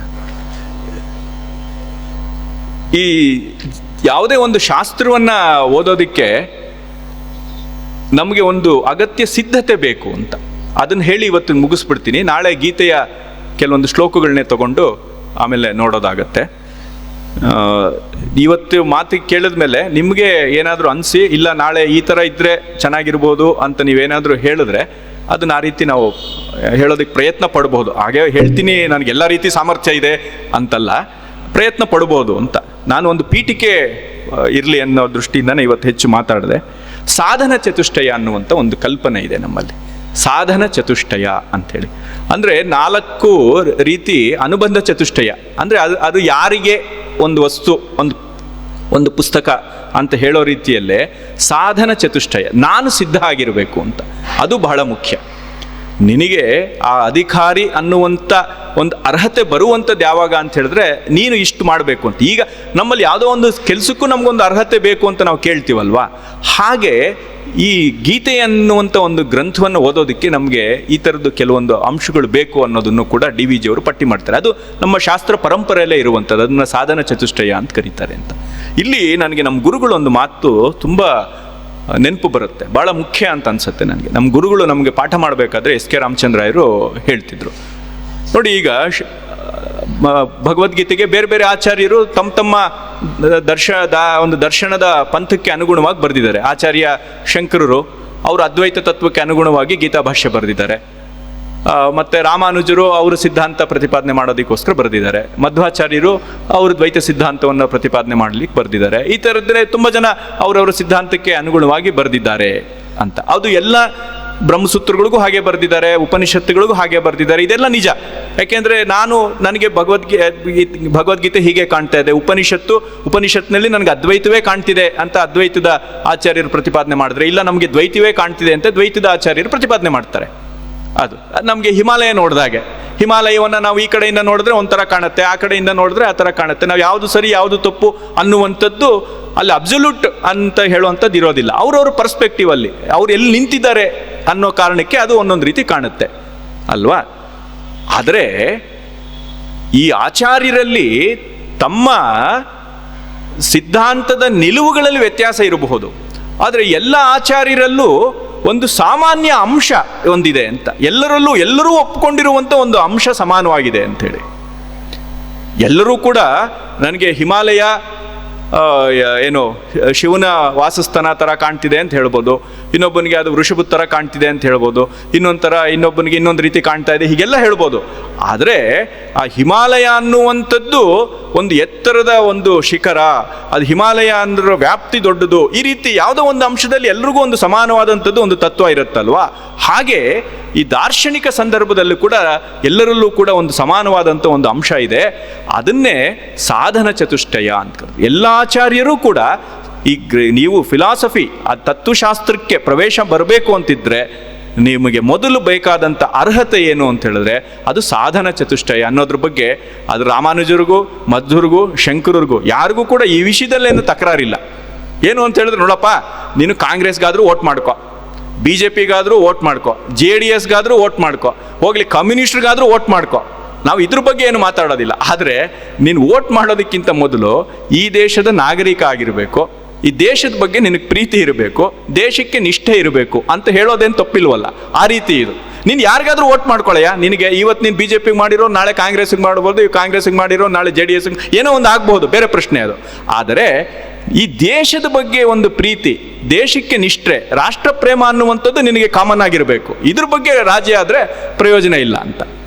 ಹಾಗೆ ನಿನ್ನ ದಾರ್ಶನಿಕವಾದಂಥ ನಿನ್ನ ಒಲವು ಯಾವ ಕಡೆನೋ ಇರಬಹುದು, ಆದರೆ ನಿನ್ನ ಸಿದ್ಧತೆ ಒಂದು ಬೇಕಲ್ವಾ ಅಂಥೇಳಿ ಅದಕ್ಕೆ ಸಾಧನ ಚತುಷ್ಟಯ ಎಲ್ಲರೂ ಕೂಡ ಪ್ರತಿಪಾದನೆಯನ್ನು ಮಾಡ್ತಾರೆ. ಅದು ಬೌದ್ಧರು ಮಾಡ್ತಾರೆ, ಜೈನರು ಮಾಡ್ತಾರೆ, ತಾಂತ್ರಿಕರು ಮಾಡ್ತಾರೆ, ಎಲ್ಲರೂ ಹೇಳುವಂಥದ್ದು ಹಾಗೆ. ನೀನು ಮೊದಲನೇದಾಗಿ ನಿನಗೆ ಲೈಸೆನ್ಸ್ ತಗೋಬೇಕು ಅಂತ ಹೇಳಿದ್ರೆ ನಿನಗೆ 18 ವರ್ಷ ಆಗಿರಬೇಕು ಅಂತ ಹೇಳೋ ಥರ ಅಷ್ಟೇ. ಅದು ಸುಲಭಕ್ಕೆ ಹೇಳಬೇಕು ಅಂತ ಹೇಳಿದ್ರೆ ನೀನು ಆಮೇಲೆ ನೀನು ಬೆಂಗಳೂರಲ್ಲಿ ಓಡಿಸ್ತೀಯೋ, ಮಂಗಳೂರಲ್ಲಿ ಓಡಿಸ್ತೀಯೋ, ನೀನು ಅಂಬಾಸಡರ್ ಓಡಿಸ್ತೀಯೋ, ಅಥವಾ ಈಗ ಏನೇನೋ ಕಾರುಗಳು ಬರುತ್ತಲ್ಲ ಆ ಕಾರುಗಳು ಓಡಿಸ್ತೀಯೋ, ಏನು ಮಾಡ್ತೀಯೋ ಅದಲ್ಲ. ಮೊದಲನೇ ಕಂಡೀಷನ್ ಏನು ಅಂದರೆ 18 ವರ್ಷ. ಹಾಗೆ ಈ ಸಾಧನ ಚತುಷ್ಟಯ 4 ಹೇಳ್ತಾರೆ ಅಂತ. ಯಾವುದು ಅಂದರೆ ನಿತ್ಯಾನಿತ್ಯ ವಸ್ತು ವಿವೇಕ ಅಂತ ಹೇಳ್ತಾರೆ. ನಿತ್ಯ ಅನಿತ್ಯ ಅನ್ನುವಂಥ ವಸ್ತು ವಿವೇಕ ನಿನಗೆ ಬೇಕು ಅಂತ ನಾವು ಆವಾಗಲೇ ಹೇಳಿದ್ವಲ್ಲ. ಜೀವನದ ನನ್ನ ಪ್ರಶ್ನೆ ಏನು ಅನ್ನುವಂಥದ್ದು ನನಗೆ ಗೊತ್ತಾಗಬೇಕು. ಆ ಪ್ರಶ್ನೆ ನನಗೆ ಬಂದಾಗ ಇದಕ್ಕೆ ನಾನು ಎಷ್ಟು ದೂರ ಹೋಗಬೇಕು, ಎಷ್ಟು ದೂರ ಹೋಗಬಾರ್ದು ಅನ್ನುವಂಥದ್ದು ಗೊತ್ತಾಗುತ್ತೆ. ಇದು ಭಾಳ ಮುಖ್ಯ. ಅಂದರೆ ಏನು ಅಂತ ಹೇಳಿದ್ರೆ, ಇದನ್ನು ಭಾಳ ಸರಳವಾಗಿ ಹೇಳಬೇಕು ಅಂತಿದ್ರೆ, ನೋಡಪ್ಪ ಎಲ್ಲವೂ ಚೂಪಾಗಿರುತ್ತೆ. ನಾನೇ ಕೊಡುವಂಥ ಉದಾಹರಣೆ ಯಾವಾಗಲೂ ಕೊಡ್ತಾ ಇರ್ತೀನಿ. ಇವಾಗ ಒಂದು ಗುಂಡು ಸೂಜಿ, ಅದು ಚೂಪಾಗಿರುತ್ತೆ, ಅದು ಕಬ್ಬಿಣದಲ್ಲಾಗಿರುತ್ತೆ. ಒಂದು ದಬ್ಬಳ, ಅದು ಚೂಪಾಗಿರುತ್ತೆ, ಅದು ಕಬ್ಬಿಣದಿಂದ ಮಾಡಿರ್ತಾರೆ. ಒಂದು ಹಾರೆ, ಅದು ಚೂಪಾಗಿರುತ್ತೆ, ಅದು ಕಬ್ಬಿಣದಿಂದ ಮಾಡಿರ್ತಾರೆ ಅಲ್ವಾ. ಆದರೆ ಎಲ್ಲವೂ ಕಬ್ಬಿಣದಿಂದ ಮಾಡಿದೆ, ಎಲ್ಲವೂ ಹರಿತವಾಗಿದೆ ಅನ್ನೋ ಕಾರಣಕ್ಕೆ ಎಲ್ಲದಕ್ಕೂ ಒಂದೇ ಬೆಲೆ ಕೊಡ್ತಾ ಇಲ್ಲ. ನೀನು ಒಂದೊಂದಕ್ಕೊಂದೊಂದು ಬೆಲೆ ಕೊಡ್ತಾ ಇದ್ದೀಯ. ಹಾಗೆಯೇ ಇಲ್ಲಿ ಯಾವುದಕ್ಕೆ ಎಷ್ಟು ಬೆಲೆ ಕೊಡಬೇಕು ಜೀವನದಲ್ಲಿ, ಯಾವುದು ನಿತ್ಯವಾದದ್ದು, ಎಜುಕೇಷನ್ಗೆ ನೀನು ಎಷ್ಟು ಇಂಪಾರ್ಟೆನ್ಸ್ ಕೊಡಬೇಕು, ಆರೋಗ್ಯಕ್ಕೆ ಎಷ್ಟು ಇಂಪಾರ್ಟೆನ್ಸ್ ಕೊಡಬೇಕು, ಮನೆಗೆ ಎಷ್ಟು ಇಂಪಾರ್ಟೆನ್ಸ್ ಕೊಡಬೇಕು, ಈ ಥರದ್ದೆಲ್ಲ ಒಂದು ಇದೆಯಲ್ವಾ. ಈ ಥರದ್ದೊಂದು ನಿನಗೊಂದು ಕ್ಲಾರಿಟಿ ಬರಬೇಕು ಅಂತ. ಅದನ್ನು ನಿತ್ಯಾನಿತ್ಯ ವಸ್ತು ವಿವೇಕ ಅನ್ನುವಂಥ ಒಂದು, ಯಾವುದು ನಿತ್ಯ ಯಾವುದು ಅನಿತ್ಯ ಅನ್ನುವಂಥದ್ದು ನಿನಗೆ ಸಿದ್ಧ ಆಗಬೇಕು ಅಂತ. ಇದು ಮೋಕ್ಷದ ದೃಷ್ಟಿಯಲ್ಲಿ, ಅಧ್ಯಾತ್ಮದ ದೃಷ್ಟಿಯಲ್ಲಿ ಇದಕ್ಕೆ ಬೇರೆ ಆಯಾಮಗಳಿದೆ. ಆದರೆ ನಾವು ಸಹಜವಾಗಿ ನಾವು ಯೋಚನೆ ಮಾಡಬೇಕಾಗಿರೋದು ಇಷ್ಟು, ನನ್ನ ಸಂಬಳದಲ್ಲಿ ಯಾವುದಕ್ಕೆ ಇಷ್ಟು ಕೊಡಬೇಕು ಅಂತ ಒಂದು ವಿವೇಕ ಮಾಡ್ಕೊಂಡ ಹಾಗೆ ಜೀವನದಲ್ಲೂ ನಾವು ಮಾಡ್ಕೋಬೇಕು ಅನ್ನುವಂಥದ್ದು. ಮತ್ತು ಇಹ ಮೂತ್ರಾರ್ಥ ಫಲಭೋಗ ವಿರಾಗ ಅಂತ ಅಂದರೆ ಇದು ಇನ್ನೊಂದು ರೀತಿ. ಅದೇ ರೀತಿಯಲ್ಲಿ ನಾನು ಮನೆಗೋ ಎಷ್ಟು ಸಮಯ ಕೊಡಬೇಕು, ಹೊರಗಡೆಗೆ ಎಷ್ಟು ಸಮಯ ಕೊಡಬೇಕು, ನನಗೋಸ್ಕರ ಎಷ್ಟು ಸಮಯ, ಮನೆಗೋಸ್ಕರ ಎಷ್ಟು ಸಮಯ, ಈ ರೀತಿ ಒಂದು, ಅಂದರೆ ಇಲ್ಲಿ ಎಷ್ಟು ಸುಖ ಸಿಗುತ್ತೆ, ಅಲ್ಲಿ ನಾನು ಎಷ್ಟು ಸುಖ ನಿರೀಕ್ಷೆ ಮಾಡ್ಬೋದು ಅನ್ನೋ ರೀತಿಯ ಒಂದು ಚಿಂತನೆ ಇದೆಯಲ್ಲ, ಆ ರೀತಿ ಅಂತ. ಅಂದರೆ ಈ ರೀತಿ ಚಿಂತನೆ ಬಂದು ಇದರ ಮಿತಿ ನನಗೆ ಗೊತ್ತಾಗಬೇಕು. ಮಿತಿ ಗೊತ್ತಾಗಬೇಕು ಅಂದರೆ ಇದನ್ನು ಚೆನ್ನಾಗಿ ನಾನು ಅರ್ಥ ಮಾಡ್ಕೋಬೇಕು ಅಂತ. ನೋಡಪ್ಪ, ಮನೆಗೋಸ್ಕರ ನಾವು ಎಷ್ಟು ಮಾಡಿದ್ರು ಕೊನೆಗೆ ನನಗೇನು ಸಿಗುತ್ತೆ ಅನ್ನುವಂಥದ್ದು ಒಂದು ಪ್ರಶ್ನೆ ನಮ್ಮ ಮೂಲೆಯಲ್ಲಿ ಇರಬೇಕು. ಮನೆಯಿಂದ ವಿಮುಖರಾಗಬೇಕು ಅಂತಲ್ಲ, ಆದರೆ ನಾನು ನನಗೋಸ್ಕರ ಏನು ಮಾಡ್ಕೊಳ್ತಾ ಇದ್ದೀನಿ, ಆತ್ಮಾರ್ಥೆ ಅಂತ ಇದರಲ್ಲಿ ಮಹಾಭಾರತದಲ್ಲಿ ಬರುತ್ತೆ. ಆತ್ಮಾರ್ಥೆ ಪೃಥ್ವೀಂ ತ್ಯಜೇತ್ ಅಂತ ಹೇಳ್ಬಿಡುತ್ತೆ. ಅದು ನೀನು ವಿಸ್ತಾರ ಆಗ್ತಾ ಆಗ್ತಾ ಹೋಗಬೇಕು. ಕೊನೆಯಲ್ಲಿ ಅದು ನೀನು ಕಂಡುಕೊಳ್ಳುವಂಥ ಅದೇ ಮೋಕ್ಷದ ಒಂದು ಸಿದ್ಧತೆ. ಅದು ಆ ರೀತಿ ನೀನು ಸಿದ್ಧ ಮಾಡ್ಕೋಬೇಕು ಅಂತ. ಅಂದರೆ ಡಿ ವಿ ಜಿಯವರು ಅದನ್ನು ಹೇಳ್ತಾರೆ, 2 ಕೋಣೆಗಳ ನೀವು ಮಾಡು ಅಂತೇಳಿ. ಒಂದರಲ್ಲಿ ನೀನೇ ಇರಬೇಕು ಯಾವಾಗಲೂ. ಯಾಕೆ ಅಂತ ಹೇಳಿದ್ರೆ ಅದನ್ನು ದಾಸರು ಇವರೆಲ್ಲ ಭಾಳ ಚೆನ್ನಾಗಿ ಹೇಳ್ತಾರೆ, ಕೊನೆಗೂ ನೀನು ಒಬ್ಬನೇ ಉಳ್ಕೊಳ್ಳೋದು ಅನ್ನುವಂಥದ್ದು ಪರಿಸ್ಥಿತಿ ಇದ್ದಾಗ ಆ ಜೀವನದ ಆ ವಾಸ್ತುವನ್ನು ನಿನಗೆ ಗೊತ್ತಾಗಬೇಕು ಅಂತ. ಆ ರೀತಿ ವಾಸ್ತುಗಳನ್ನು ಅರ್ಥ ಮಾಡ್ಕೊಳ್ಳೋದನ್ನು ನಾವು ಇದಕ್ಕೆ ಹೇಳ್ಬೋದು ಅಂತ. ಶಮಾಧಿ ಷಟ್ಕ ಸಂಪತ್ತಿ ಅಂತ ಅಂದರೆ ನಾವು ಮಾನಸಿಕವಾಗಿ ಮತ್ತು ಬೌದ್ಧಿಕವಾಗಿ ಕೆಲವೊಂದು ಶಿಸ್ತುಗಳನ್ನ ಇಟ್ಕೊಳ್ಳಿಲ್ಲ ಅಂತ ಹೇಳಿದ್ರೆ ಇದೆಲ್ಲ ನಮಗೆ ಅರ್ಥವೇ ಆಗೋದಿಲ್ಲ. ಅದಕ್ಕೆ ಈ 6 ಗುಣಗಳನ್ನು ಹೇಳ್ತಾರೆ. ಶಮ, ದಮ, ಉಪರತಿ, ತಿತಿಕ್ಷಾ, ಶ್ರದ್ಧಾ, ಸಮಾಧಾನ, ಇದೆಲ್ಲ ಹೇಳ್ತಾರೆ ಅಂತ. ಅಂದರೆ ನಾವು ಕಷ್ಟವನ್ನು ದೈಹಿಕವಾಗಿ, ಮಾನಸಿಕವಾಗಿ, ಬೌದ್ಧಿಕವಾಗಿ ತಾಳಿಕೊಳ್ಳುವಂಥ ಒಂದು ಸ್ವಭಾವ ನಮಗೆ ಬರಬೇಕು ಅಂತ. ಈಗ ಅದೇನಾಗ್ಬಿಟ್ಟಿದೆ ಅಂತ ಹೇಳಿದ್ರೆ, ನಮಗೆ ಮನೇಲಿ ಒಬ್ಬೊಬ್ಬರು ಮಕ್ಕಳಿರ್ತಾರೆ. ಆ ಮಕ್ಕಳಿಗೆ ನಾವು ಏನೂ ಕಷ್ಟ ಕೊಡಬಾರ್ದು ಅನ್ನೋ ರೀತಿಯಲ್ಲೇ ನಾವು ಬೆಳೆಸ್ತಾ ಇರ್ತೀವಿ ಅಂತ. ನಾನು ಎಷ್ಟೋ ಸಂದರ್ಭದಲ್ಲಿ ನಾನು ಹೇಳ್ತೀನಿ, ಬಹಳಷ್ಟು ವೇದಿಕೆಗಳೇ ನಾನು ಹೇಳ್ತಾ ಇರ್ತೀನಿ, ನಿಮ್ಮ ಮಗು ನಾಳೆ ಸಮಾಜದಲ್ಲಿ ಚೆನ್ನಾಗಿ ಬದುಕಬೇಕು, ವಾಸ್ತವದಲ್ಲಿ ಬದುಕಬೇಕು ಮತ್ತು ಎಲ್ಲರ ಜೊತೆಯಲ್ಲಿ ಒಂದಾಗಿ ಬದುಕಬೇಕು ಅನ್ನೋದಿದ್ರೆ ನೀವು ಚಿಕ್ಕ ವಯಸ್ಸಿಂದ ನಿಮ್ಮ ಮಕ್ಕಳಿಗೆ 2 ಕೆಲಸವನ್ನು ನೀವು ಕಲಿಸಿ. ಬಹಳ ಸುಲಭದ ಕೆಲಸಗಳು. ಅವನಿಗೆ ಎಲ್ಲ ರೀತಿಯ ತಾರತಮ್ಯ ಹೋಗ್ಬಿಡತ್ತೆ, ಜೀವನದ ವಾಸ್ತುಗಳು ಅರ್ಥವಾಗತ್ತೆ, ಅವನು ತನ್ನ ಕಾಲ ಮೇಲೆ ತಾನು ನಿಲ್ಲಬಲ್ಲಂಥ ಒಂದು ಸಿದ್ಧತೆ ಅವನಲ್ಲಿ ಶುರುವಾಗತ್ತೆ. ಏನು ಅಂತ ಹೇಳಿದ್ರೆ, ನನ್ನ ಪ್ರಕಾರ 2 ಕೆಲಸವನ್ನು ಚಿಕ್ಕ ವಯಸ್ಸಿಂದ ಮಾಡಿಸೋದಕ್ಕೆ ಕಲಿಬೇಕು. ಆಮೇಲೆ ಅವನು ಎಲ್ಲವನ್ನೂ ಕಲಿಯೋದಕ್ಕೆ ಅದೊಂದು ರೀತಿ ಅಡಿಪಾಯ ಹಾಕದಂಗೆ ಅಂತೆ. ನಾವು ತಿಂದ ತಟ್ಟೆ ಇದೆಯಲ್ಲ, ಎಂಜಿಲು ಊಟ ಮಾಡಿದ ತಟ್ಟೆ, ಅದನ್ನು ತೊಳಿಸುವಂಥ ಕೆಲಸವನ್ನು ನಾವು ಮಕ್ಕಳಿಗೆ ಚಿಕ್ಕ ವಯಸ್ಸಲ್ಲೇ ಕಲಿಸ್ಬೇಕು. ನಾವು ತಿಂದ ತಟ್ಟ ನಾನೇ ತೊಳಿಬೇಕಪ್ಪ ಅನ್ನುವಂಥದ್ದು. ಮತ್ತು ನಮ್ಮ ಮನೆಯ ಶೌಚಾಲಯ ನಮ್ಮ ಮಕ್ಕಳು ಅದನ್ನು ಕ್ಲೀನ್ ಮಾಡಬೇಕು. ಈ 2 ಗುಣ ಅವರಿಗೆ ಬಹಳ ಸಹಜವಾಗಿ ಸರಳವಾಗಿ ಬಂದುಬಿಟ್ರೆ ನಾಳೆ ಅವನಿಗೆ ಜೀವನದಲ್ಲಿ ಯಾವುದೇ ರೀತಿಯ ಅಸಮಾನತೆ ಕಾಡೋದಿಲ್ಲ, ಯಾವುದೇ ರೀತಿ ಅವನಿಗೆ ಭೇದ ಭಾವದ ಭಾವನೆ ಬರೋದಿಲ್ಲ. ಎಂಥ ಕಷ್ಟ ಬಂದರೂ ಕೂಡ ಸಹಿಸ್ಕೊಳ್ಳುವಂಥದ್ದು ಬರುತ್ತೆ. ನಮಗಿದು ಭಾಳ ಸಿಲ್ಲಿ ವಿಷಯ ಅಂತ ಅನ್ನಿಸ್ಬಹುದು. ನೀವು ಬೇಕಿದ್ರೆ ಎಕ್ಸ್ಪೆರಿಮೆಂಟ್ ಮಾಡಿ. ಅಂದರೆ ನನಗೇನೋ ಇದೆ, ಆ ಕಾರಣದಿಂದ ಈ ಕೆಲಸ ದೊಡ್ಡದು, ಈ ಕೆಲಸ ಚಿಕ್ಕದು ಅನ್ನುವಂಥ ಒಂದು ಭಾವನೆ ಬಂದುಬಿಟ್ರೆ ಜೀವನ ಅನ್ನುವಂಥದ್ದು ಇದೆಯಲ್ಲ, ಅದು ಭಾಳ ನರಕ ಆಗಿಬಿಡುತ್ತೆ ಅಂತ. ನೀವು ಅದನ್ನು ಹೋಗಲಾಡಿಸ್ಬೇಕು ಅಂತ ಹೇಳಿದ್ರೆ ಮಕ್ಕಳಿಗೆ ಕಲಿಸ್ಬೋದಾದಂಥ 2 ಸುಲಭದ ಕೆಲಸ ಅಂತ ಹೇಳಿದ್ರೆ ಇದು ಅಂತೇಳಿ. ಹಾಗೆ ಈ ಶಮಾಧಿ ಷಟ್ಕ ಸಂಪತ್ತಿ ಅಂತ ಏನು ಹೇಳ್ತಿದ್ದಾರೆ ಶಾಸ್ತ್ರಕಾರರು, ಒಂದು ರೀತಿ ಆ ರೀತಿ ಸಿದ್ಧತೆ. ನಮ್ಮ ಮನಸ್ಸು ಮತ್ತು ಬುದ್ಧಿಗಳನ್ನು ನಾವು ಯಾವುದೇ ರೀತಿ ಒಳಗಿನ ಕಷ್ಟ, ಹೊರಗಿನ ಕಷ್ಟ ಎರಡಕ್ಕೂ ಕೂಡ ನಾವು ಸಮರ್ಥವಾಗಿ ಎದುರಿಸುವಂಥ ಒಂದು ಬುದ್ಧಿಯನ್ನು, ದೇಹದ ದಾರ್ಢ್ಯವನ್ನು ಸಂಪಾದಿಸಿಕೊಳ್ಳುವಂಥ ಸಾಧನೆ ಏನಿದೆ ಅದೇ ತಪಸ್ಸು ಅಂತ ನಮ್ಮವರು ಹಿಂದಿನವರೆಲ್ಲ ಕರೆದಿದ್ದು. ಅದು ಮನಸ್ಸಿನ ತಪಸ್ಸು, ಮಾತಿನ ತಪಸ್ಸು, ಶರೀರದ ತಪಸ್ಸು, ಇದೆಲ್ಲವೂ ಕೂಡ ಅದಕ್ಕೆ ಭಗವದ್ಗೀತೆಯಲ್ಲೇ ಬರುತ್ತೆ. ಮಾತಿನ ತಪಸ್ಸು ಎಂಥದ್ದು ಅಂತ ಹೇಳಿದ್ರೆ ಅನುದ್ವೇಗಕರಂ ಅಂತ, ಉದ್ವೇಗ ಇಲ್ಲದೆ ಮಾತನಾಡಬೇಕು ಅಂತ. ಇವತ್ತು ನಾವು ಯಾರಾದರೂ ಒಂದು ಸಣ್ಣ ಮಾತನ್ನು ಮಕ್ಕಳನ್ನು ಬೈದ್ಬಿಟ್ರೆ ಅವ್ರು ಎಷ್ಟೆಷ್ಟು ದೊಡ್ಡ ಆಘಾತಗಳು ಮಾಡ್ಕೊಳ್ತಾರೆ ಅಂತ ನಾವು ನೋಡ್ತಾ ಇದ್ದೀವಿ, ದಿನನಿತ್ಯ ನೋಡ್ತಾ ಇದ್ದೀವಲ್ವಾ. ಯಾಕಿದಾಗ್ತಿದೆ ಅಂತ ಹೇಳಿದ್ರೆ ಅವ್ರಿಗೆ ಆ ಮಟ್ಟದ ಒಂದು ಈಗೋ ಇದೆ. ಆ ವಯಸ್ಸಿಗೆ ನಾವು ಅವರಿಗೆ ಆ ಅಹಂಕಾರವನ್ನು ತುಂಬುತ್ತಾ ಇದ್ದೀವಿ ಅಂತ. ಅದಕ್ಕೆ ಸ್ವಲ್ಪ ಹರ್ಟಾದರೂ ಕೂಡ ಅವರು ಅದಕ್ಕೆ ಕೆಣಕುತ್ತಾ ಇದಕ್ಕೆ ಒಂದು ರೀತಿ ವಿಚಲಿತರಾಗ್ತಿದ್ದಾರೆ. ಅವ್ರ ಬುದ್ಧಿ ಕೆಣಕುವಂಥ ಒಂದು ಸ್ಥಿತಿಗೆ ಹೋಗ್ಬಿಡ್ತಾ ಇದೆ. ಇದು ಯಾಕೆ ಆಗ್ತಿದೆ ಅಂತ ಹೇಳಿದ್ರೆ ನಾವು ಅವರನ್ನು ಈ ಸಿದ್ಧತೆಯಿಂದ ವಿಮುಖರನ್ನಾಗಿ ಮಾಡ್ತಿರೋದು ಅಂತ. ಇದನ್ನು ಭಗವದ್ಗೀತೆ ಹೇಳುತ್ತೆ. ಅದಕ್ಕೆ ಅದು ನೋಡಿ, ಅದು ಇವತ್ತು ನಮಗೆ ಆ ಮಾತೇ ಹೋಗ್ಬಿಟ್ಟಿದೆ. ಯಾರನ್ನು ನಾವು ಬೆಂಗಳೂರಲ್ಲಿ ಡ್ರೈವಿಂಗ್ ಮಾಡಿದಂಥವ್ರಿಗೆ ಗೊತ್ತಿರುತ್ತೆ, ಯಾರನ್ನು ರಸ್ತೆ ಮೇಲೆ ಮಾತಾಡೋದಕ್ಕೆ ಆಗೋದಿಲ್ಲ. ಏನಾದರೂ ಸ್ವಲ್ಪ ಅವ್ನು ಬಂದರೆ ಏನ್ರಿ ನೋಡ್ಕೊಂಡು ಬರೋಕ್ಕಾಗೋದಿಲ್ವಾ ಅಂತ ಹೇಳಿದ್ರೆ ಅದಕ್ಕೆ ದೊಡ್ಡ ಜಗಳ ಆಗಿಬಿಡುತ್ತೆ ಅಂತ. ನಾವು ಟಿ ವಿಗಳಲ್ಲೆಲ್ಲ ನೋಡ್ತಾ ಇರ್ತೀವಲ್ಲ, ಸಣ್ಣ ಸಣ್ಣ ಜಗಳಗಳು ಯಾವ ಮಟ್ಟಕ್ಕೆ ಹೋಗ್ಬಿಡುತ್ತೆ ಅಂಥೇಳಿ. ಅಂದರೆ ಎಲ್ರಿಗೂ ಕೂಡ ಇವತ್ತು ಯಾರಿಗೂ ಕೂಡ ಅವ್ನ ಮಾತು ನಾನು ಕೇಳ್ತಾ ಇದ್ದೀನಿ ಅಂತ ಹೇಳಿದ್ರೆ ಅದು ನನ್ನ ಅಹಂಕಾರಕ್ಕೆ ಬಿದ್ದಂಥ ದೊಡ್ಡ ಪೆಟ್ಟು ಅಂತ ಅನ್ಕೊಂಡ್ಬಿಡ್ತಾ ಇದ್ದೀವಿ ಅಂತ.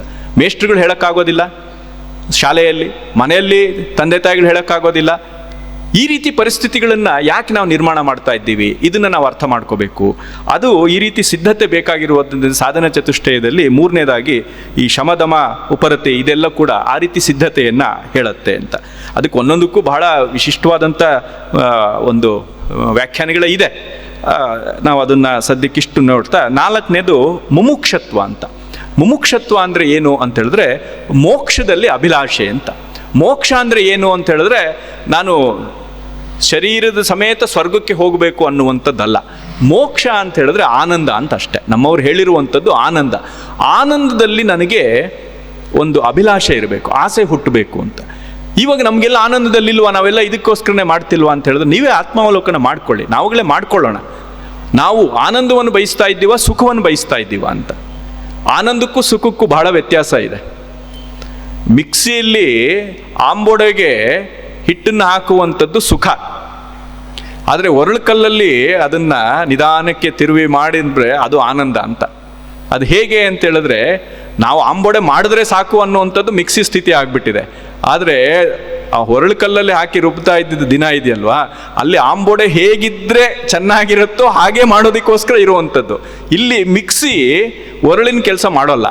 ಮಿಕ್ಸಿಯಲ್ಲಿ ಬೇಳೆ ತುಂಡಾಗತ್ತೆ, ಒರಳುಕಲ್ಲಿನಲ್ಲಿ ಬೇಳೆ ಪುಡಿ ಆಗತ್ತೆ, ಅದು ನಿಜವಾದ ಪಿಷ್ಟವಾಗತ್ತೆ ಅಲ್ಲಿ. ಹಾಗಾಗಿ ತುಂಡಾಗೋದಕ್ಕೂ ಅದು ಪಿಷ್ಟವಾಗೋದಕ್ಕೂ ವ್ಯತ್ಯಾಸ ಇದೆ ಅಂತ ಹೇಳಿ. ಹಾಗಾಗಿ ನಿಜವಾದ ಆಂಬೋಡೆಯ ಸುಖ ಬೇಕು ಅಂತ ಹೇಳಿದ್ರೆ ನೀವು ಮತ್ತೆ, ಅಂದರೆ ನಾನು ಹೇಳೋದು ನೀವು ಮತ್ತೆ ನಿಮ್ಮ ಅಜ್ಜಂದ್ರ ಕಾಲಕ್ಕೆ ಹೋಗಲಿ ಅಂತಲ್ಲ, ಆ ತಾತ್ಪರ್ಯ ಅರ್ಥ ಮಾಡ್ಕೊಳ್ಳಿ ಅಂತ. ಆಂಬೋಡೆ ತಿನ್ನೋದ್ರಿಂದಲೇ ನಮಗೆ ಜೀವನದ ಒಂದು ಸಂತೋಷ ಅನ್ನೋದು ಮುಖ್ಯವಾಗಿದ್ದಾಗ ನೀವು ಮಿಕ್ಸರ್ ಆದರೂ ಯೂಸ್ ಮಾಡಿ, ಇದಾದರೂ ಮಾಡಿ, ಅದು ಬೇರೆ ಪ್ರಶ್ನೆ.